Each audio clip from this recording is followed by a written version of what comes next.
Hello everyone, welcome to my channel. I am here to help you today. I know you use this video to fall asleep, so before that, like the video and subscribe to the channel. Also, where are you from and what time are you watching? Now get comfortable and relax. Case 1. This is the heartbreaking story of Laura Aerson. Laura Aerson entered the world on April 30th, 1984, born to Roger and Brenda Aerson. From the start, Laura radiated joy, a bright, bubbly child with a warm and lively spirit. She spent her early years attending Grace Fellowship Church with her family, where she quickly became known for her sweet nature and gentle heart. While details about her early childhood remain scarce, everything changed for Laura in 1996. That year marked the collapse of what once seemed like a picture-perfect family. Her parents' constant fighting eventually led to divorce when Laura was just 12. The split hit her hard and left emotional scars that would linger. After the separation, Brenda took Laura and moved to Iowa. Laura later pursued graphic design at Kirkwood Community College, drawn by a natural flair for creativity. She had an instinct for art. Color, composition, and visual storytelling were second nature to her. Eventually, Laura relocated to Kingston, North Carolina, hoping for a fresh beginning. There, she attended a real estate school and found work in marketing and design. She also built a circle of close friends in nearby Raleigh. Having moved around so much growing up, Laura had never had a stable friend group. Finally, she felt like she belonged. In March 2007, while dining at a local restaurant, Laura met a man named Grant Hayes.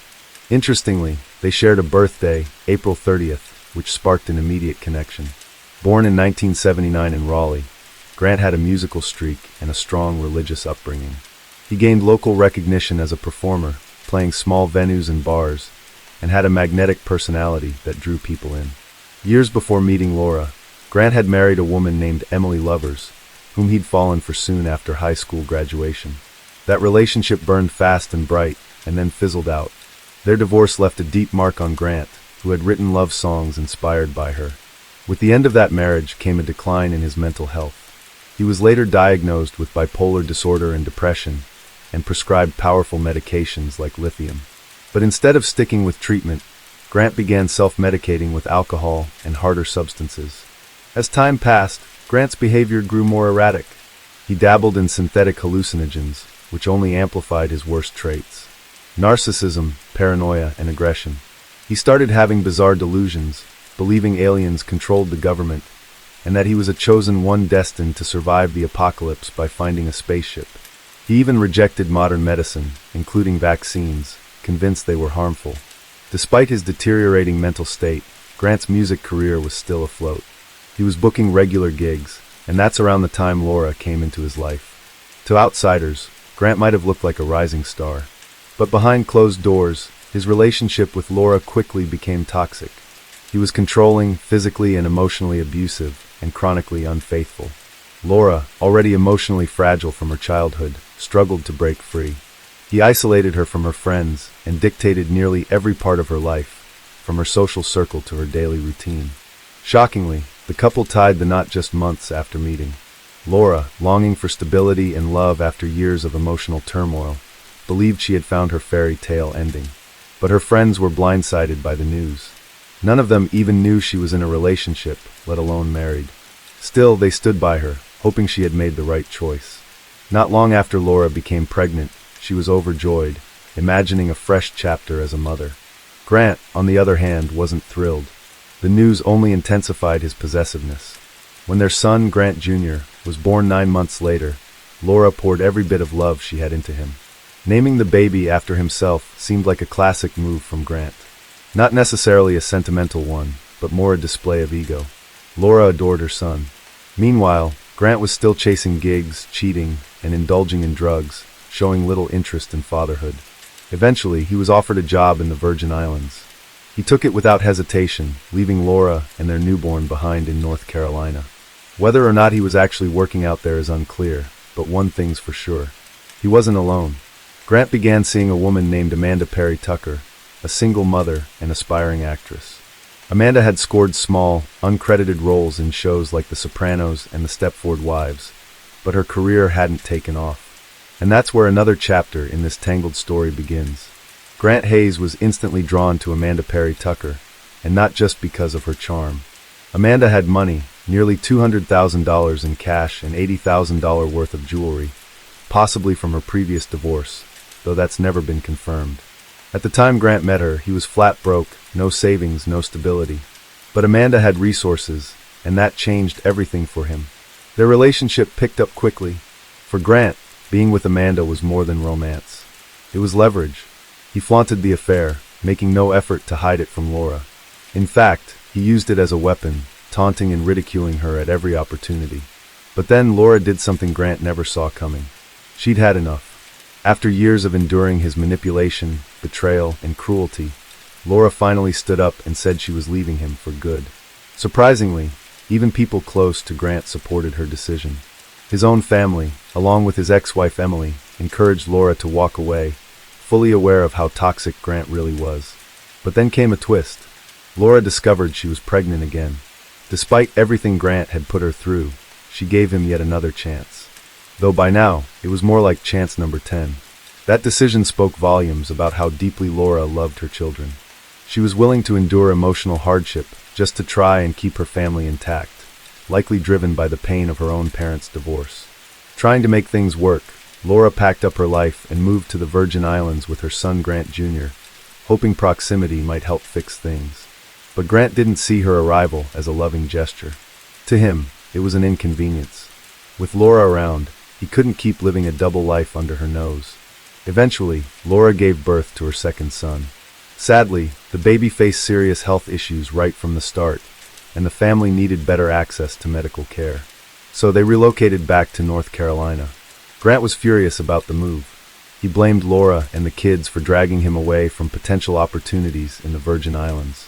Meanwhile, Amanda remained in the picture, now living in New York, and urged Grant to explore opportunities in the entertainment industry there. But Grant didn't go to New York for work. He went to be with Amanda, and he loved it. He was finally close to her, away from his responsibilities, and immersed in a city full of distractions.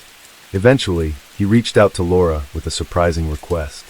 He asked if he could take Grant Jr. for a diaper modeling photo shoot, promising he'd bring him right back. Laura hesitated but agreed. She wanted her kids to know their father, despite everything. What she didn't know was that Grant had a completely different plan. When he didn't return their son as promised, Laura turned to Facebook for clues, and what she found shattered her. Grant had secretly married Amanda in New York and was now living with her. Along with Grant Jr., Laura was devastated. But the nightmare wasn't over. When she called to confront him, Grant dropped another bombshell, one that would flip her world upside down. According to him, their marriage had never been legal in the first place. Desperate for answers, Laura checked the marriage certificate, and there it was. Grant's signature was missing. Their union had never been legally binding. Then came the most gut-wrenching part. Grant and Amanda had filed for emergency custody of Grant Jr. and won. Because there was no formal custody agreement, and because Laura had no job or stable housing at the time, the court sided with Grant. He showed up to the hearings alone and claimed Laura was unfit. The court ruled in his favor, without ever hearing her side of the story. She went back to court and presented strong evidence, showing Grant's abusive behavior and unstable mental health. Her determination forced the court to order psychological evaluations for both parents. In the meantime, Laura was allowed to speak with her sons daily and see them on weekends. But even then, Grant and Amanda, now pregnant with his child, found ways to make those moments unbearable. They interrupted phone calls, limited her access to the boys, and did everything possible to keep Laura at a distance. Still, Laura held on. And then came the psych evaluation. Grant failed it, badly. The report noted that he had no real connection with his kids. The children were more comfortable, more at ease, and visibly happier with Laura. She, on the other hand, was described as a devoted and nurturing mother. Someone who put her children first, no matter the cost. The court took this seriously and ordered a more in-depth evaluation of Grant. Around the same time, Amanda gave birth to a baby girl, Lillian, on June 9, 2011. Following an intense custody battle, the court ruled in favor of a rotating 3-2 schedule between Laura and Grant, alternating 3 days with one parent, then 2 with the other. But by this point, Grant was barely holding himself together. His temper was worsening, and it was clear something was boiling beneath the surface. Then came the moment everything fell apart. On July 13, 2011, Laura had plans to meet her close friend and business partner, Chavin, later that evening. But she never showed up, and she never called. At first, Chavin didn't panic. Laura had mentioned earlier she needed to stop by Grant's place to pick up her boys. Her last known communication was a text she sent to Grant, letting him know she was on her way. He never replied. Days passed with no word, no calls, no texts, nothing. By July 18th, after 5 days of total silence, 27-year-old Laura Aerson was officially reported missing by loved ones. Police acted fast. They searched her apartment, which looked completely normal. No sign of a struggle, nothing out of place. Surveillance footage showed her leaving the building, but never coming back. Their next stop was Grant and Amanda's apartment. Officers arrived with a search warrant and immediately sensed something was off. The couple wasn't home, but what was inside the apartment raised every red flag imaginable. The scent of bleach hit them like a wall. The space had been scrubbed top to bottom, suspiciously spotless. A few things were conspicuously missing. A shower curtain, a vacuum cleaner, several rugs. Patches on the floor were discolored, clearly scrubbed with harsh chemicals. But what really rattled investigators were 2 pieces of paper they discovered. The first was a handwritten song draft titled Man Killer. The lyrics painted a chilling picture of a woman being murdered, strangled to death. The second paper was a supposed agreement written and signed by Laura, stating she'd give up custody of her children to Grant for $25,000. Anyone who knew Laura would have immediately called foul. Her children were her everything. There was no price tag she'd ever put on being with them. This agreement screamed forgery. At that point, police knew time was critical. They needed to find Grant and Amanda fast. Security camera footage gave them a clearer timeline. After July 13th, Amanda was spotted with the kids at a local Chick-fil-A. Grant, meanwhile, was seen shopping in the early hours of July 14th at both Walmart and Target in Raleigh. But what he purchased was downright disturbing. Goggles, bleach, trash bags, tape, a reciprocating saw and blades, and a lint roller. That wasn't all. Later that day, Amanda called her daughter with a strange request to take care of the kids for most of the day. Then, on July 16th, Grant was caught making another unnerving purchase, large quantities of ice and coolers. Shortly afterward, he rented a U-Haul trailer. He, Amanda, and the 2 boys headed to Richmond, Texas, supposedly to visit Amanda's sister, Karen Berry. They arrived around July 19th, but Grant made yet another suspicious stop, this time at a local Home Depot. His shopping list? Heavy-duty gloves and 8 bottles of acid. Texas police, now collaborating with North Carolina authorities, paid a visit to Karen Berry. What she told them was alarming. On the night of July 19th, Grant and Amanda had asked to borrow a boat. They wanted to go out to Oyster Creek, a remote gator-filled canal with thick vegetation and murky water. Grant and Amanda asked whether the alligators in Oyster Creek ate humans, whether wild hogs could consume flesh, and whether bloodthirsty sharks were native to Texas waters. Karen assumed these were just strange city questions. But to investigators, it was clear they were scouting a body dump site. A team of officers was sent to Oyster Creek immediately. Another team combed the area for surveillance footage. Tragically, both efforts bore fruit. In Oyster Creek, after hours of carefully navigating dangerous waters, filled with reeds and lily pads, police discovered remains. They had found Laura. What was left of her had been so badly mutilated that even determining the exact cause of death was difficult. But forensic examiners concluded she had likely died from manual strangulation or a powerful blow to the neck. The evidence was overwhelming. The bleach-soaked apartment, the forged custody letter, the disturbing purchases, the chilling lyrics, and the remains in Oyster Creek. Laura's life had ended not in an accident, not in a moment of rage, but as the result of a calculated, cold-blooded plan. Grant Hayes and Amanda Perry Tucker were no longer just suspects. They were murderers. When investigators located Laura's car, a white 2006 Ford Focus, it was clear someone had gone to great lengths to clean it.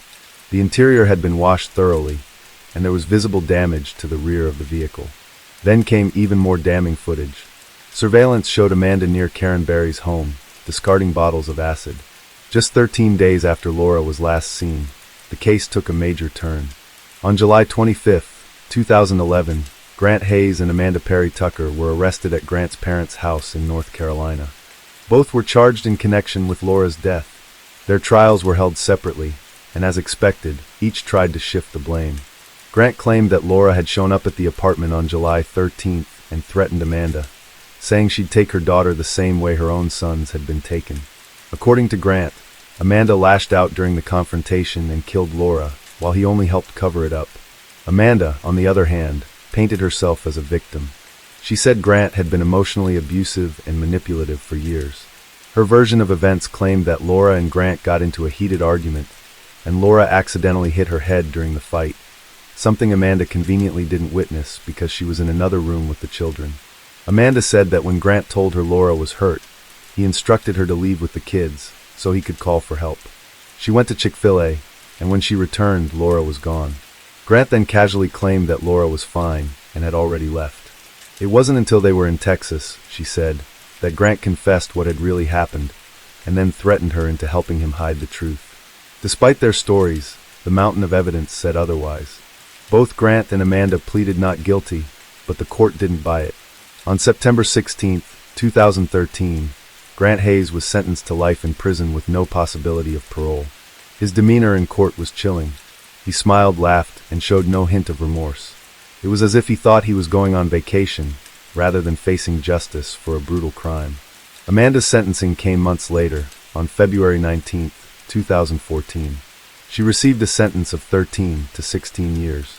During sentencing, the judge shared his perspective plainly.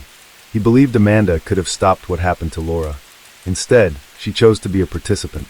She may have expressed remorse in court, but many questioned whether it was genuine or just another performance.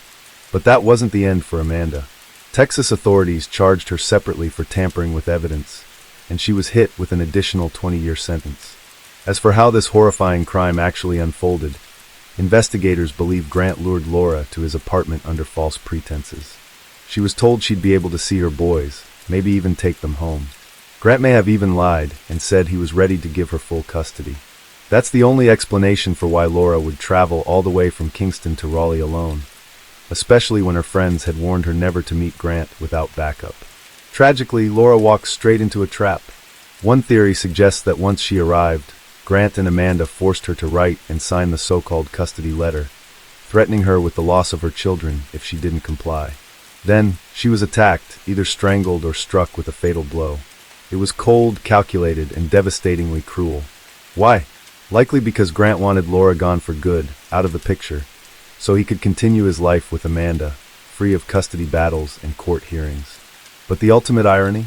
Amanda and Grant divorced just a year later, in October 2014. Everything he did, all the lies, the violence, the destruction, ended in nothing. Today, Laura's two sons, along with Amanda's daughter Lillian, in the care of Grant's parents.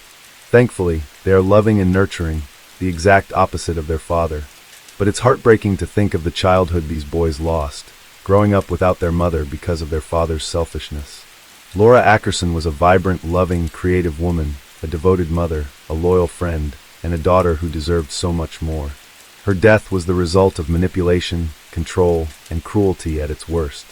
And it's a powerful reminder of the importance of knowing your worth, setting boundaries, and walking away from those who mean you harm, no matter how much love you think you have to give. Laura didn't get the chance to start fresh, but maybe her story will help someone else realize. It's never too late to choose yourself. Case 2. It was a cool October afternoon in Conway, New Hampshire. Abby Hernandez had just finished her school day. She was only 3 days away from turning 15 and was wearing her favorite new boots, an early birthday gift from her mom.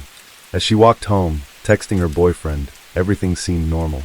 It was a walk she'd done many times before. But then a car pulled up beside her, and everything changed. Abby was gone, and no one knew where she was or what had happened to her. Abby Hernandez, who most people simply called Abby, came into the world on October 12, 1998, in Manchester, New Hampshire. Her parents, Xenia and Ruben Hernandez, were thrilled to welcome her. Growing up, Abby was known for her bright personality. She was cheerful, full of energy, and got along with just about everyone. She liked to call herself a tomboy, and she totally embraced that label.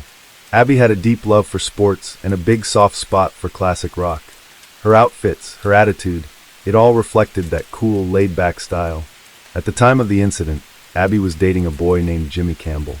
The two were inseparable, and everyone around them could see how much Jimmy adored her. Their relationship was the kind people envied, genuine, and full of affection. Life hadn't always been easy, though. When Abby was still young, her parents divorced. After that, Xenia raised Abby and her sister Sarah on her own. Even with this big shift in their family dynamic, Abby kept her positive outlook. She didn't dwell on things she couldn't change, and was known for staying optimistic, no matter what came her way. But everything would take a tragic turn on what started as just another ordinary day in October 2013. October 9th, 2013, began like any other school day for Abby. She was just a few days away from celebrating her 15th birthday, something she'd been looking forward to for weeks.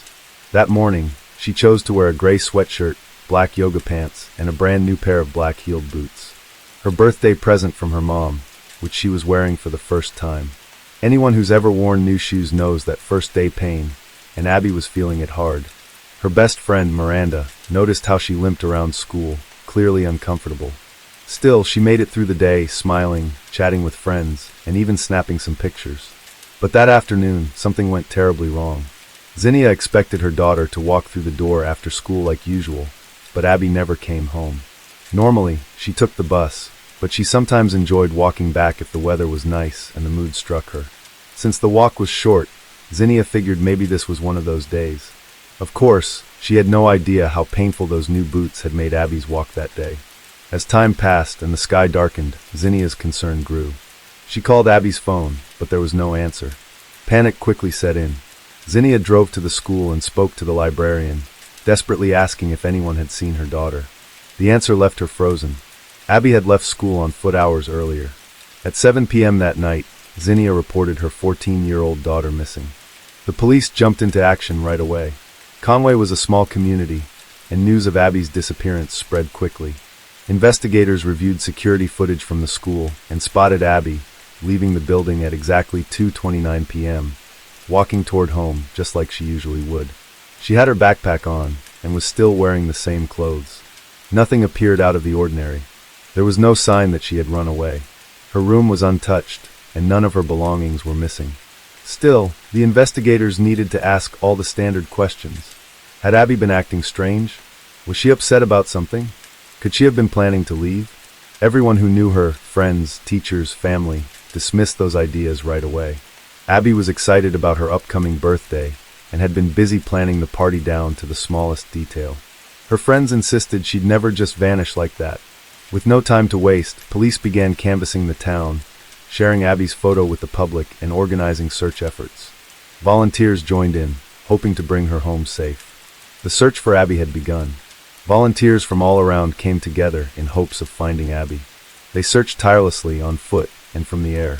Even the FBI joined the case early on, bringing more eyes, expertise, and urgency. Despite all the effort, though, no trace of Abby was found. Within just a few days, the police were flooded with hundreds of tips. Investigators went through them one by one, chasing every possible lead.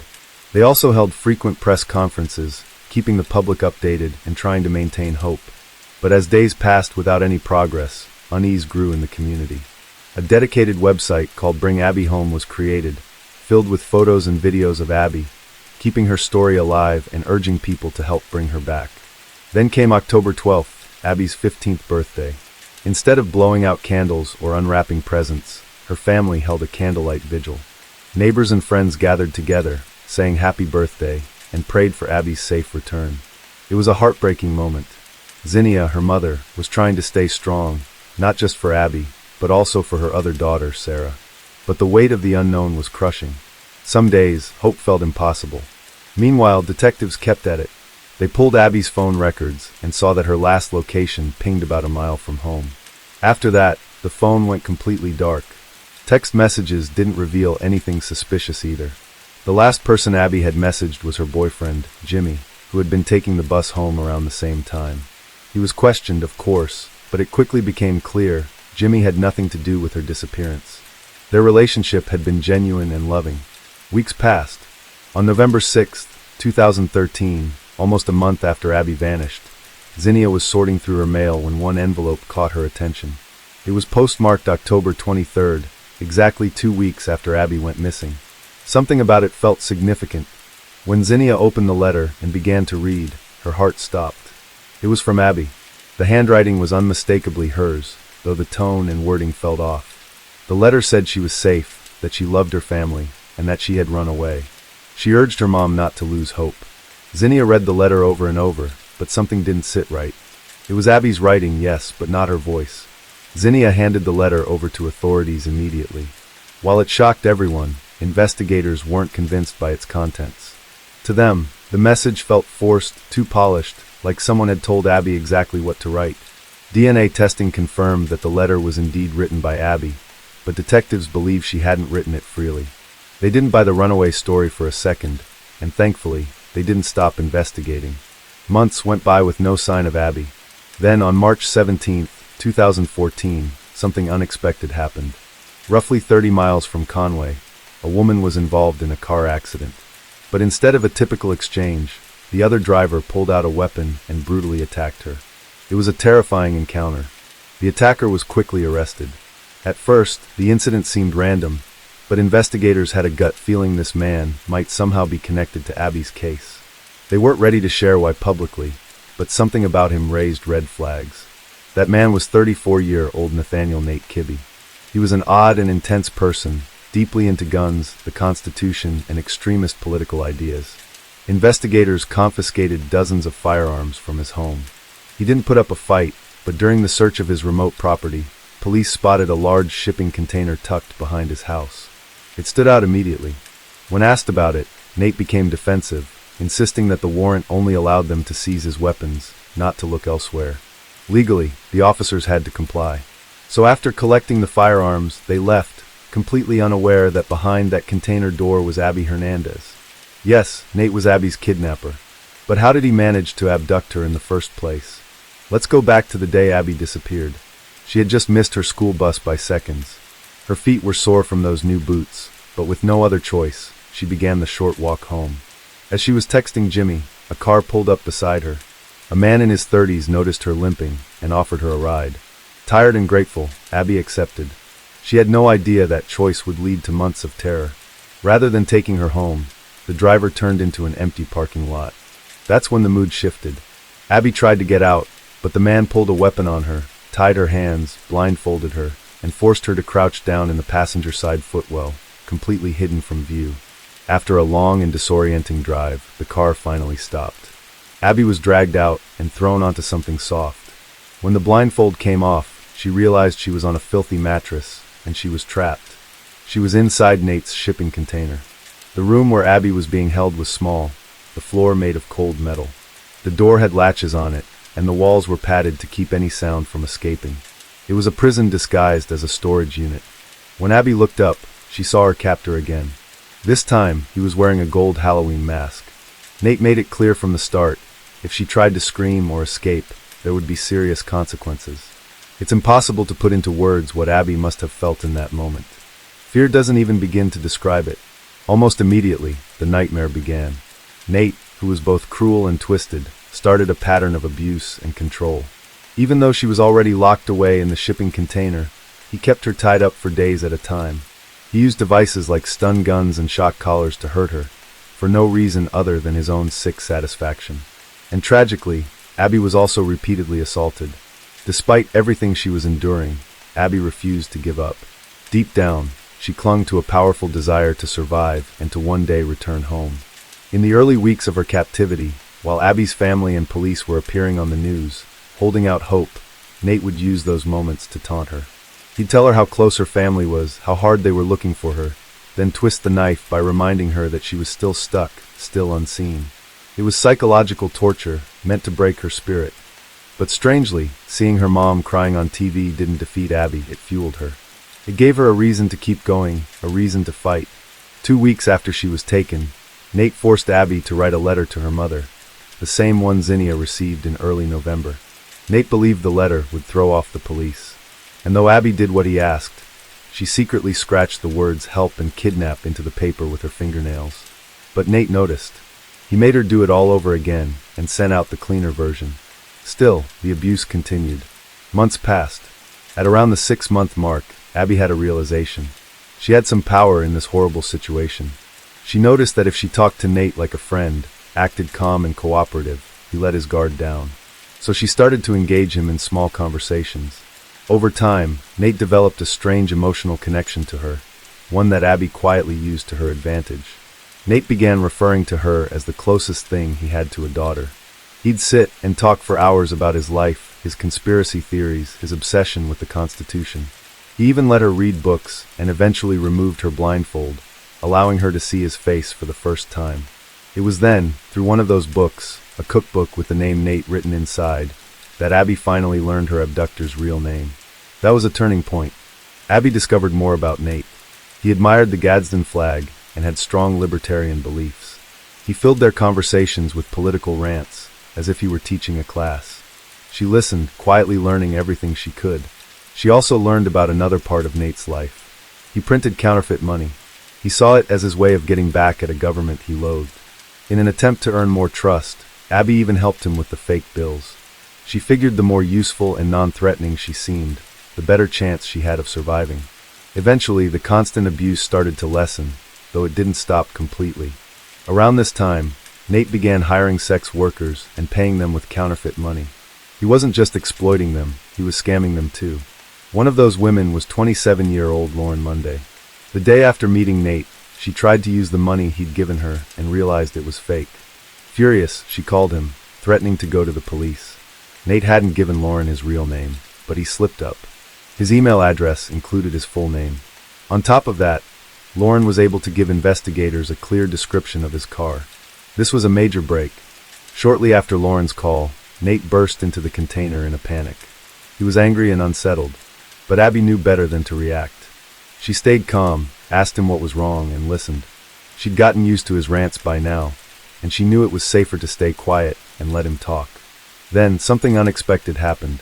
Nate walked over to Abby and handed her a plastic bag containing her clothes. "I need to get you out of here," he said. Abby didn't know what that meant. Was he moving her to another location, killing her, letting her go? She had no idea. Her heart was racing. He put her in the car and started driving. They drove for what felt like forever, and Abby tried to read the signs. Though she had learned to anticipate Nate's moods, this was different. He seemed more erratic than usual. Then she looked out the window. Recognition hit her like a wave. Nate was driving her back to the exact spot where he'd taken her, the same place where it all started.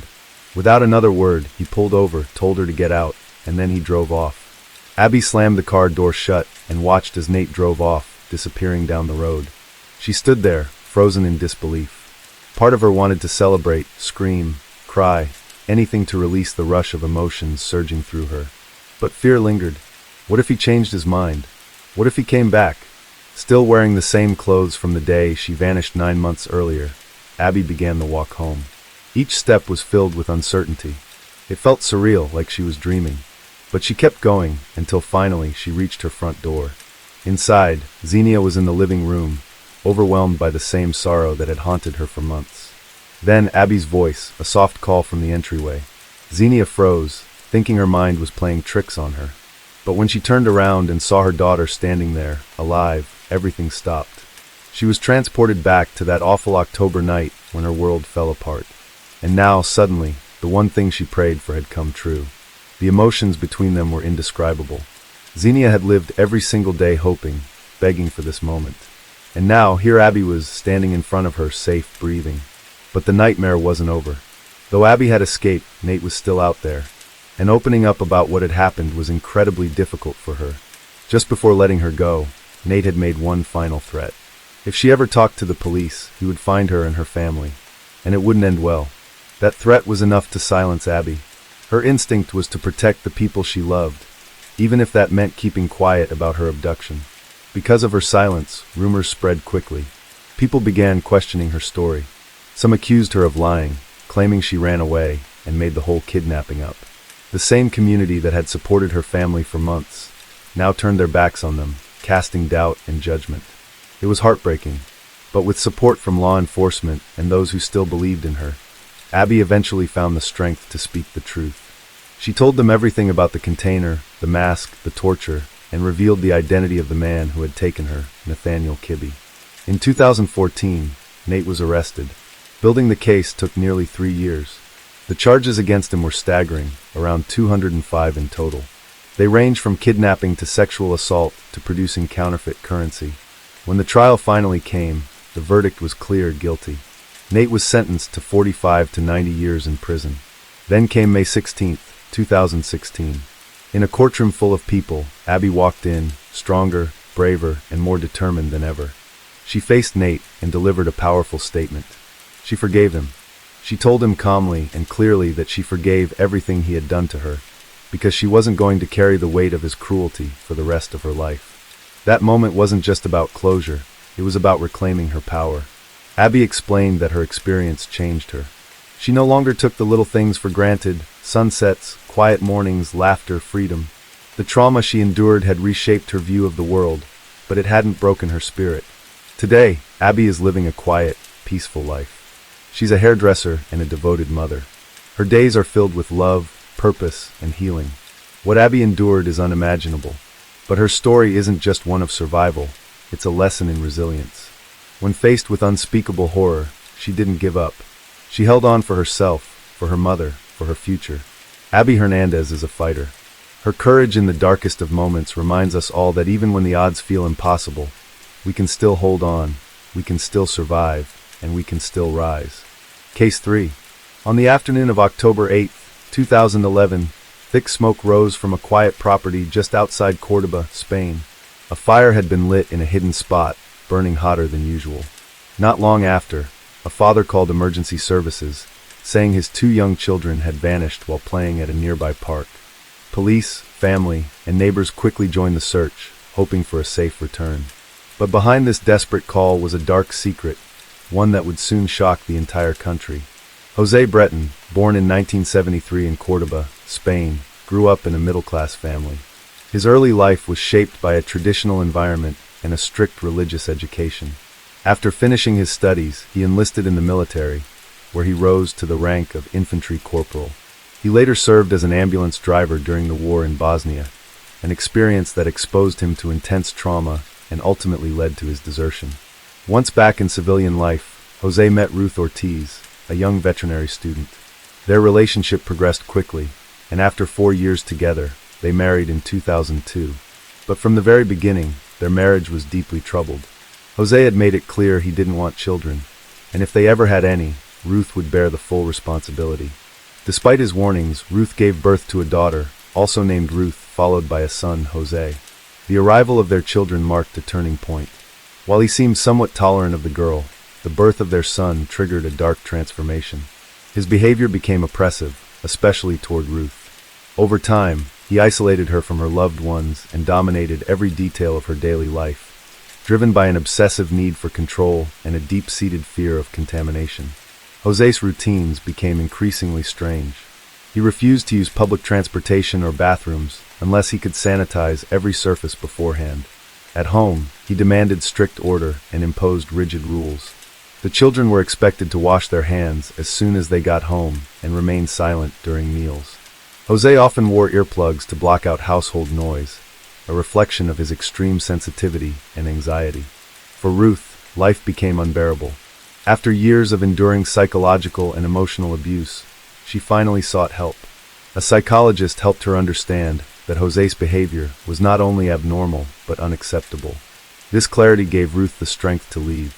In September 2011, she told José she was unhappy and wanted a divorce.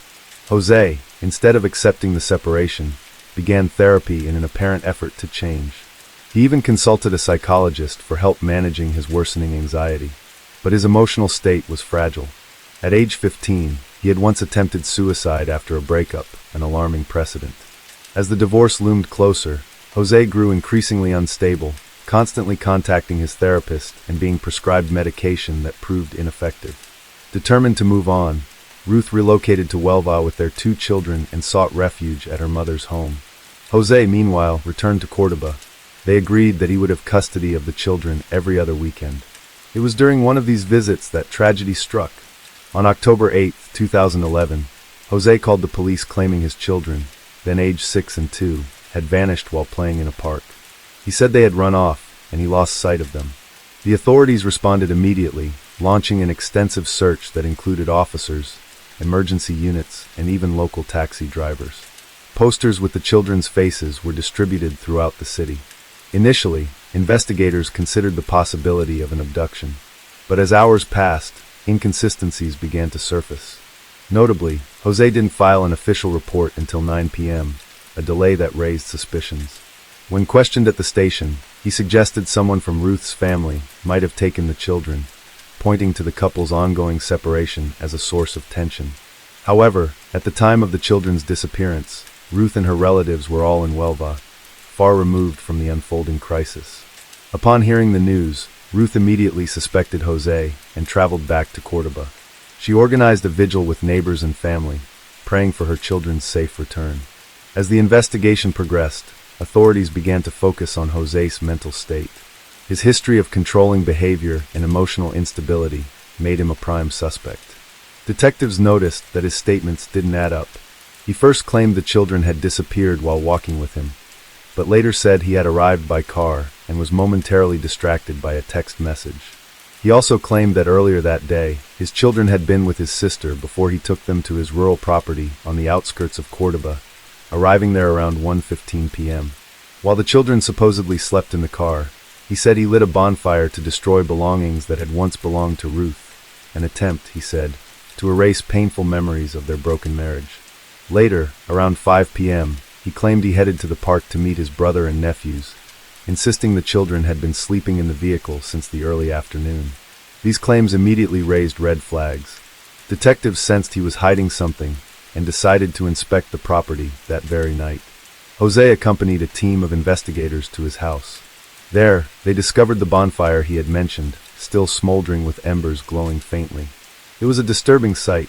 The police also searched his car and found suspicious items, a pair of sharp kitchen utensils and a roll of duct tape. Jose claimed these were leftovers from moving out of the family home, but his distant, emotionless demeanor left investigators unconvinced. The following morning, as concern for the missing children intensified, detectives interrogated Jose again. This time, they requested security footage from cameras along the roads between his house and the park. While Jose's car appeared in the videos, the children did not. Witnesses at the park also confirmed they had seen Jose alone that afternoon. With suspicions mounting, investigators returned to Jose's house for a second, more thorough examination of the bonfire. The fire was now extinguished, and beneath the charred remains, they discovered a rectangular structure and an overturned iron table, both used to intensify the heat of the flames. In the ashes, they found small bone fragments. The possibility that these were human remains sent shockwaves through the team, but Jose downplayed the discovery, claiming he had only burned Ruth's personal belongings, books, clothing, and even preserved animals from her veterinary studies. Despite his explanation, investigators informed Ruth of the disturbing find and told her a forensic anthropologist would be brought in to examine the material. The experts studied the remains after they had been collected by police and concluded that the bones did not appear to be human. Instead, they belonged to various animals, mostly rodents and small carnivores. Still, authorities didn't rule Jose out. His behavior remained suspicious, and he showed none of the distress expected from a father whose children had vanished. Attention focused squarely on the bonfire. Forensic analysis revealed that it had been fueled with gasoline and roughly 600 pounds of firewood. Neighbors later reported seeing the fire burning as early as 3 p.m. and described the smoke as thick and foul-smelling, visible from several miles away. These details contradicted Jose's story and strengthened the theory that something horrific had occurred during the time he claimed the children were asleep. Investigators began to suspect that the children's bodies may have been destroyed in the fire. They dug beneath the bonfire, hoping to find conclusive evidence, but came up empty. Unfortunately, the excavation destroyed much of the original fire site, eliminating potential forensic clues. Pressure mounted. Jose was urged to confess, but he continued to deny any wrongdoing. Meanwhile, Ruth and her family, along with members of the local community, kept searching, clinging to hope. The children's faces appeared across Spanish news outlets, turning the case into a national headline. On October 12, 2011, Jose Breton was arrested and charged with the unlawful detention of his children and fabricating a crime. Although the initial searches of the property yielded no conclusive results, investigators were certain that something more lay hidden. Convinced that Jose's house held the key to the truth, they brought in a ground-penetrating radar expert and divided the land into sections, determined to scan every inch for buried evidence. The search for answers had become relentless. After 3 weeks without any breakthrough, a judge ordered Jose to remain in pretrial detention. Search teams expanded their efforts, deploying tracking dogs in hopes of uncovering buried remains. But again, nothing turned up. Authorities explored every lead, inspecting quarries, wells, lakes, and rivers using specialized divers and helicopters. Despite these exhaustive efforts, no solid evidence emerged. Desperate for answers, investigators reviewed Jose's mobile phone activity and examined additional locations where the children's bodies could have been hidden. Still, the search came up empty. By the end of 2011, the year closed without a single clue to suggest what had truly happened to the children. In early 2012, the authorities officially suspended the searches, convinced the children had never reached the park, contrary to Jose's claims. The case took another troubling turn when Jose attempted to take his own life in his prison cell. Though the injuries were minor, he was transferred to the prison infirmary. Public opinion remained divided. While many viewed Jose with suspicion, some members of his family continued to defend him publicly, insisting he would never harm his children. They clung to the belief that the children were alive and possibly hidden somewhere by someone close to them. This hope was fueled by scattered reports of alleged sightings, even from abroad. Theories involving potential accomplices began to surface, adding another layer of complexity to the case. 6 months after the children vanished, the court lifted the secrecy order on the investigation, allowing previously undisclosed testimonies to emerge. Witnesses described Jose as jealous and vengeful, details that cast new light on his character and added weight to the suspicions against him. Still, he maintained his innocence and repeated his version of events. The children had disappeared from the park. In August 2012, Ruth's family formally requested a second forensic analysis of the bone fragments found in the bonfire. These remains had originally been dismissed as non-human, but the new examination, led by another forensic anthropologist, yielded a shocking result. The bones were, in fact, human, and they belonged to 2 children between the ages of 2 and 6. This contradicted the earlier assessment and exposed a serious error that had delayed the truth for nearly a year. The revelation triggered an uproar. To eliminate any lingering doubts, a third analysis was commissioned, this time conducted by a team of forensic experts from a respected university in Madrid. Their findings confirmed the previous conclusion. The remains were unmistakably human and matched the profiles of 2 small children. Despite the defense's attempts to question the chain of custody and imply possible evidence tampering, authorities stood by the legitimacy of the forensic analyses. The bones had been processed by the police's own forensics lab, and their findings were clear. The children had died, and their bodies had been incinerated in the bonfire. Experts studying the remains noted the arrangement of the bones in the ashes, which suggested how the bodies had been placed. While it was impossible to determine whether the children were alive when the fire was set, the physical evidence strongly pointed to cremation. For Ruth, the discovery brought unimaginable grief, but also a painful sense of closure. She was finally able to lay her children to rest with dignity. In September 2012, with mounting evidence and new expert testimony, a judge formally charged Jose Breton with 2 counts of aggravated murder. The charges included the aggravating factor of kinship. As he awaited trial, Jose underwent psychiatric evaluations to determine whether he suffered from any serious mental illness. While he showed traits of narcissistic and antisocial personality disorders, he was deemed mentally competent and fully aware of his actions. Even as the case built against him, Jose never confessed. Authorities concluded that he had killed his children as a calculated act of revenge against Ruth. According to the reconstruction of events, October 8, 2011 was the day Jose carried out his plan. From September 29th to October 7th, he purchased sedatives after consulting a psychiatrist. Though he later denied acquiring the drugs, the investigation proved otherwise. These medications could have rendered the children unconscious, or even caused their deaths before they were placed in the fire. In the final days leading up to the tragedy, Jose Breton methodically set the pieces of his plan in place. In late September, he stockpiled firewood and purchased gasoline from a nearby station, preparing to carry out the act that would forever change the course of the investigation. He constructed a convincing alibi, informing his family that he would be spending the day at the park with his children. But in truth, his intentions were far more sinister. To strengthen the believability of his future story, Jose even ran a test. He briefly left his sister's children alone to observe how they reacted, an unsettling rehearsal for what was to come. On October 7th, he picked up his own children, spending the night with them at his parents' home. The next morning, he drove to his house with the children in the car. Before the journey, he had administered sedatives, medication previously obtained under the pretense of anxiety treatment, to keep them unconscious. Upon arrival, he attempted to call Ruth, but when she didn't answer, he continued with his plan undeterred. Jose prepared a large bonfire in a secluded area of the property. He placed the children's bodies beneath a metal table, doused the wood with gasoline, and ignited the fire. The intensity of the flames, fed by large quantities of fuel and dry wood, quickly reduced the remains to charred bone fragments. He tended to the fire for hours, until around 5:30 p.m. Afterward, he drove a short distance and parked near the park.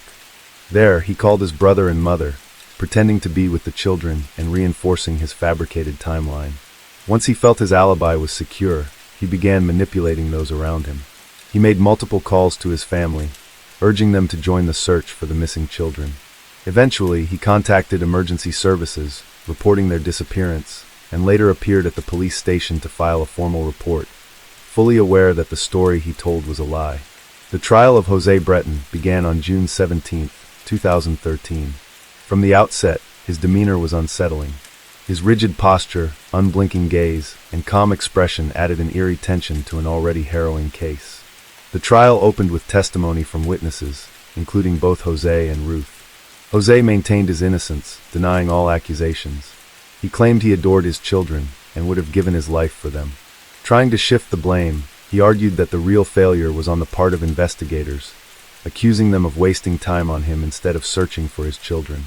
"It's unbelievable," he declared, "that we still don't know where my kids are." Ruth, in contrast, painted a clear picture of their toxic relationship. She spoke about years of unhappiness and detailed episodes of emotional and physical abuse, both toward her and the children. Through tears, she recalled one moment when Jose slapped their son in front of others, prompting her to step in and tell him to never do it again. Forensic officers testified that the evidence had been preserved properly, and specialists confirmed what investigators had long feared. The remains found in the fire were human. One of the most devastating moments came when Ruth's cousin took the stand. He testified that Jose had privately confessed on 3 separate occasions to killing the children. According to him, Jose chillingly stated, "You'll never find them alive. They're dead."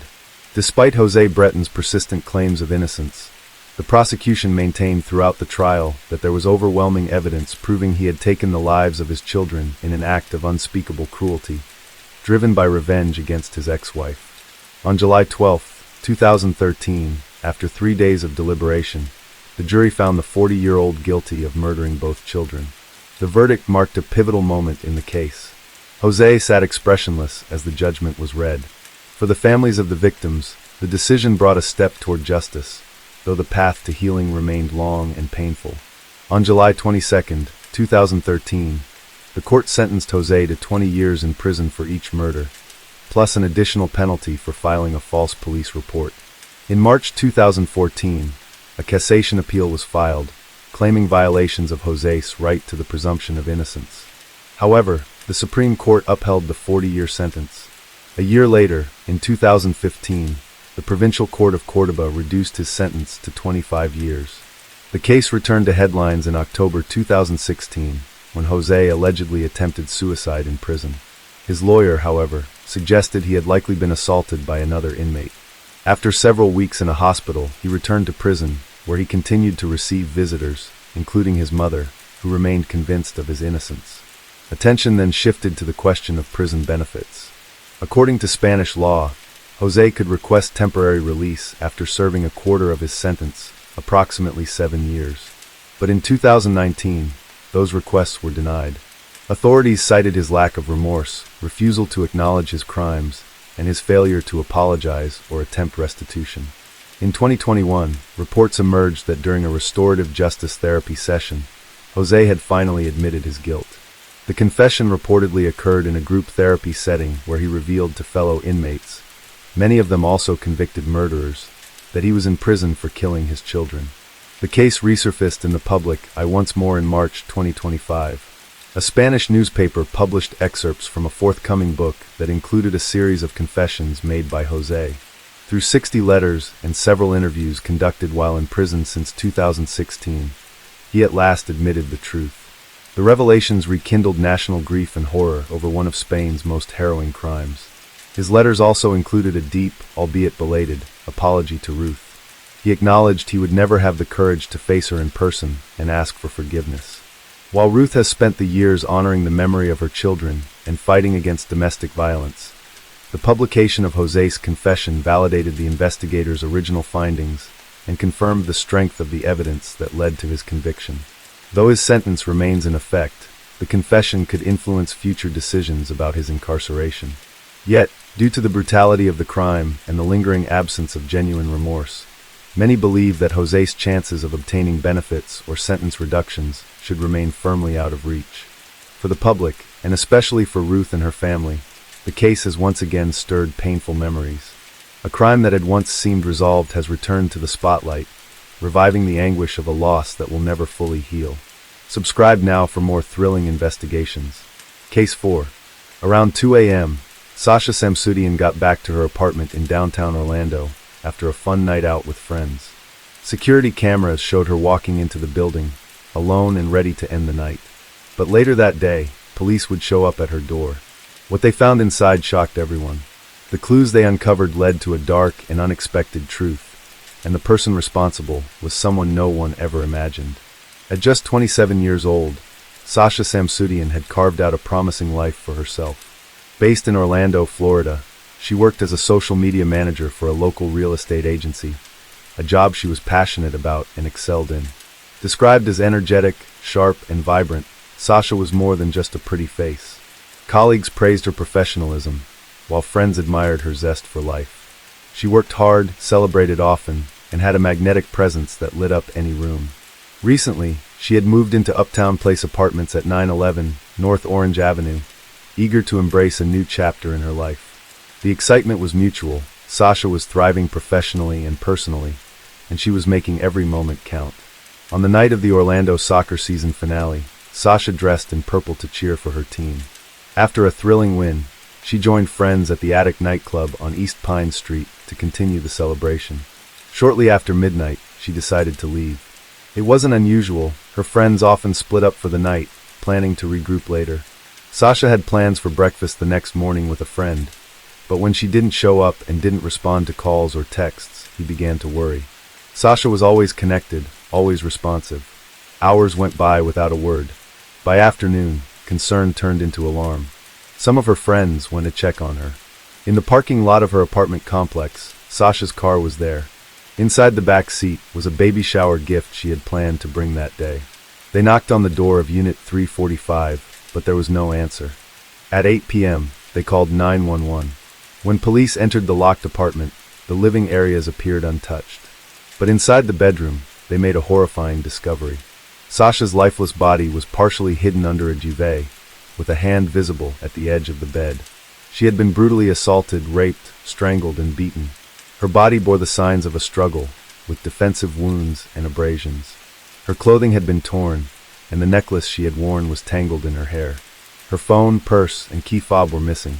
There was a strong smell of cleaning agents in the room, and suspicious bleach stains marked the bedsheets. Sasha's cleaning supply cabinet stood open, and a condom wrapper and shoe print were found nearby.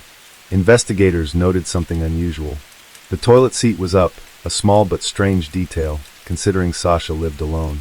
Fingerprints were found on the underside of the seat, and DNA was collected from her body during the autopsy. The medical examiner reported severe trauma to her neck, unlike anything he had seen before. Sasha had graduated from Seminole High School in Sanford, and the community was devastated. Police turned to the public for help, asking anyone who had seen anything in the early hours of that Saturday to come forward. Security footage from the apartment complex showed Sasha returning home. Just before 2 a.m. cameras captured her in the hallway, but her entrance into the building was not straightforward. According to the on-site security guard, Stephen Duxbury, Sasha didn't have her key fob and entered when another resident opened the door. Duxbury admitted that he later found Sasha struggling to enter her apartment. She told him she might have left her keys in her car and asked him to walk with her. But moments after stepping outside, she turned back, claiming she suddenly remembered the door code. According to Duxbury, she rushed back inside alone. She never made it out again. Duxbury would later change his story. He now said he had seen Sasha again, this time with an unfamiliar man. That detail shifted everything. Police needed to identify this unknown individual, and quickly. Retracing Sasha's steps from the attic nightclub to her apartment, detectives mapped out the 30-minute walk and reviewed hours of surveillance footage from that busy Friday night. In several clips, Sasha stood out in white jeans and a purple top. At one point, a street camera captured her with two other people. Hoping for answers, police issued a press release asking those individuals to come forward. It worked. The two women identified themselves and explained that they had found Sasha wandering alone and clearly intoxicated. She had no phone, no ID, and they were concerned.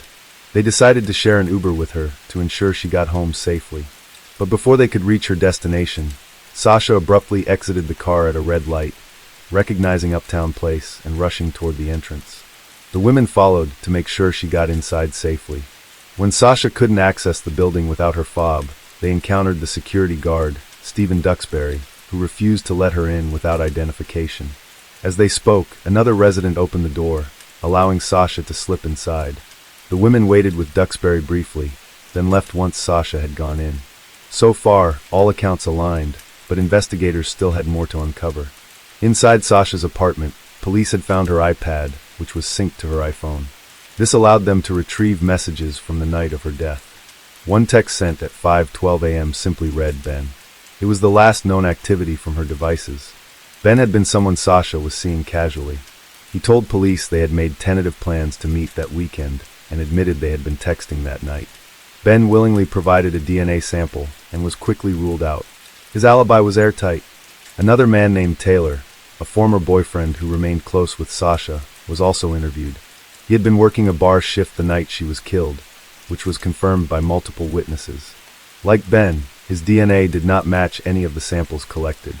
Just days after Sasha was found, her family held a private funeral. It was a heartfelt ceremony that honored her diverse background, blending Hindu, Islamic, and Christian traditions. One coworker said it wasn't until the funeral that he realized how many lives Sasha had touched. Meanwhile, police finally gained access to Uptown Place's off-site CCTV footage and began reviewing it frame by frame. At 1:46 a.m., Sasha was seen entering the building. A man followed closely behind her and briefly asked if she was okay before disappearing from view. Moments later, Sasha climbed the stairs toward her apartment. She wasn't seen again. At 2:06 a.m., Sasha reappeared, this time running up another set of stairs. Security guard Duxbury was behind her, just as he had described to police. According to him, he had walked with Sasha to the parking garage to see if her keys were in her car, but when she claimed to remember her door code, they went back inside. Still, something felt off. Detectives kept reviewing the footage, looking for anything unusual in the hours that followed. Then at 6:36 a.m., they spotted something significant. Stephen Duxbury was captured on camera exiting the second floor, carrying two large trash bags. He walked to the parking garage where his car was located, then returned to the building just 2 minutes later. Though he claimed his shift had ended at 6 a.m., he didn't actually leave the premises until 6:39. At first, investigators wondered if taking out trash was part of his responsibilities, but building management confirmed that it was not. Even more disturbing, the trash bags Duxbury carried matched those found in Sasha's apartment. With this revelation, police obtained a search warrant for Duxbury's home. They also called him in to take a polygraph test. The man who had once been just a helpful witness was now the center of a murder investigation. As suspicion closed in on Stephen Duxbury, the night security guard at Uptown Place, investigators moved swiftly. He had been cooperative, at least on the surface, but during a polygraph test, his story began to unravel. When asked if he had ever entered Sasha's apartment, he denied it, but the polygraph indicated otherwise. His physiological responses spiked again when questioned about Sasha's cause of death. The tester asked whether she had been poisoned, stabbed, or strangled. Duxbury denied them all, but the moment strangulation was mentioned, his heart rate surged. Police knew this was critical. At that point, Sasha's cause of death had not been made public. There was no way Duxbury could have known she had been strangled, unless he had been there. While polygraphs are inadmissible in court, the inconsistencies fueled further investigation. At Duxbury's home, detectives found a pair of shoes that matched a footprint left in Sasha's bedroom. Just days later, Forensic analysis confirmed that the fingerprint lifted from beneath Sasha's toilet seat belonged to Duxbury. DNA found on her body, including her chest, was also a match. It got worse. His phone history revealed a disturbing internet search made at approximately 5 a.m. on the morning Sasha was killed. He had looked up how to override a quick-set keypad lock, the very type used on Sasha's apartment door. The timing of the search was chilling. Just minutes before Sasha had sent her final message, a single-word text to her ex, Ben. Duxbury bore signs of a struggle, visible scratches, and a bite mark on his arm. For detectives, the picture was becoming tragically clear. The man who was supposed to protect the residents had instead become the threat. On October 21, 2015, just days after Sasha's murder, Orlando police made it official. Stephen Duxbury was arrested and charged with first-degree murder, sexual battery, and burglary. He had used his position as a security guard to prey on someone vulnerable and defenseless. Investigators believed he took advantage of Sasha's impaired state, followed her into her apartment, then overpowered and attacked her. After sexually assaulting and strangling her, he attempted to clean the scene with her own household products and removed items from the apartment to dispose of them elsewhere, including in the trash bags caught on surveillance footage. 2 years later, in November 2017, Duxbury's trial began. His defense tried to suppress evidence, claiming his statements during the polygraph were made under the belief that he was obligated to cooperate or risk losing his license. They also filed to exclude key items like his shoes and interview recordings. But the judge wasn't swayed. She ruled that the evidence, including the shoes and polygraph statements, would be admitted. Legal experts noted the significance of this decision. In a circumstantial case, every detail matters. Each piece is a part of the larger puzzle, and for the prosecution, the pieces were falling into place. Duxbury's claim that he had never been inside Sasha's apartment stood in stark contrast to the forensic evidence. Blood, fingerprints, DNA, matching footwear, digital history, none of it supported his version of events. As the trial moved forward, the defense raised objections and hinted at more motions to exclude evidence, but the timeline was closing. Jury selection was imminent. Once it began, there would be no turning back. The man who was entrusted with the safety of Uptown Place residents now faced the consequences of his betrayal. And for Sasha's family and friends, it was the beginning of a long path toward justice. As the trial of Stephen Duxbury unfolded, his legal team pushed hard to cast doubt on the prosecution's case. Defense attorney Aaron Delgado claimed there were still unanswered questions, such as why Duxbury's clothing hadn't been tested for DNA, and why the shoe prints inside Sasha's apartment matched a size 9 when Duxbury wore a 10.5. They emphasized that no security footage showed Duxbury actually entering Sasha's apartment. But the prosecution argued that the strength of the evidence didn't lie in surveillance. It lay in the science. DNA from Duxbury placed him in Sasha's bedroom.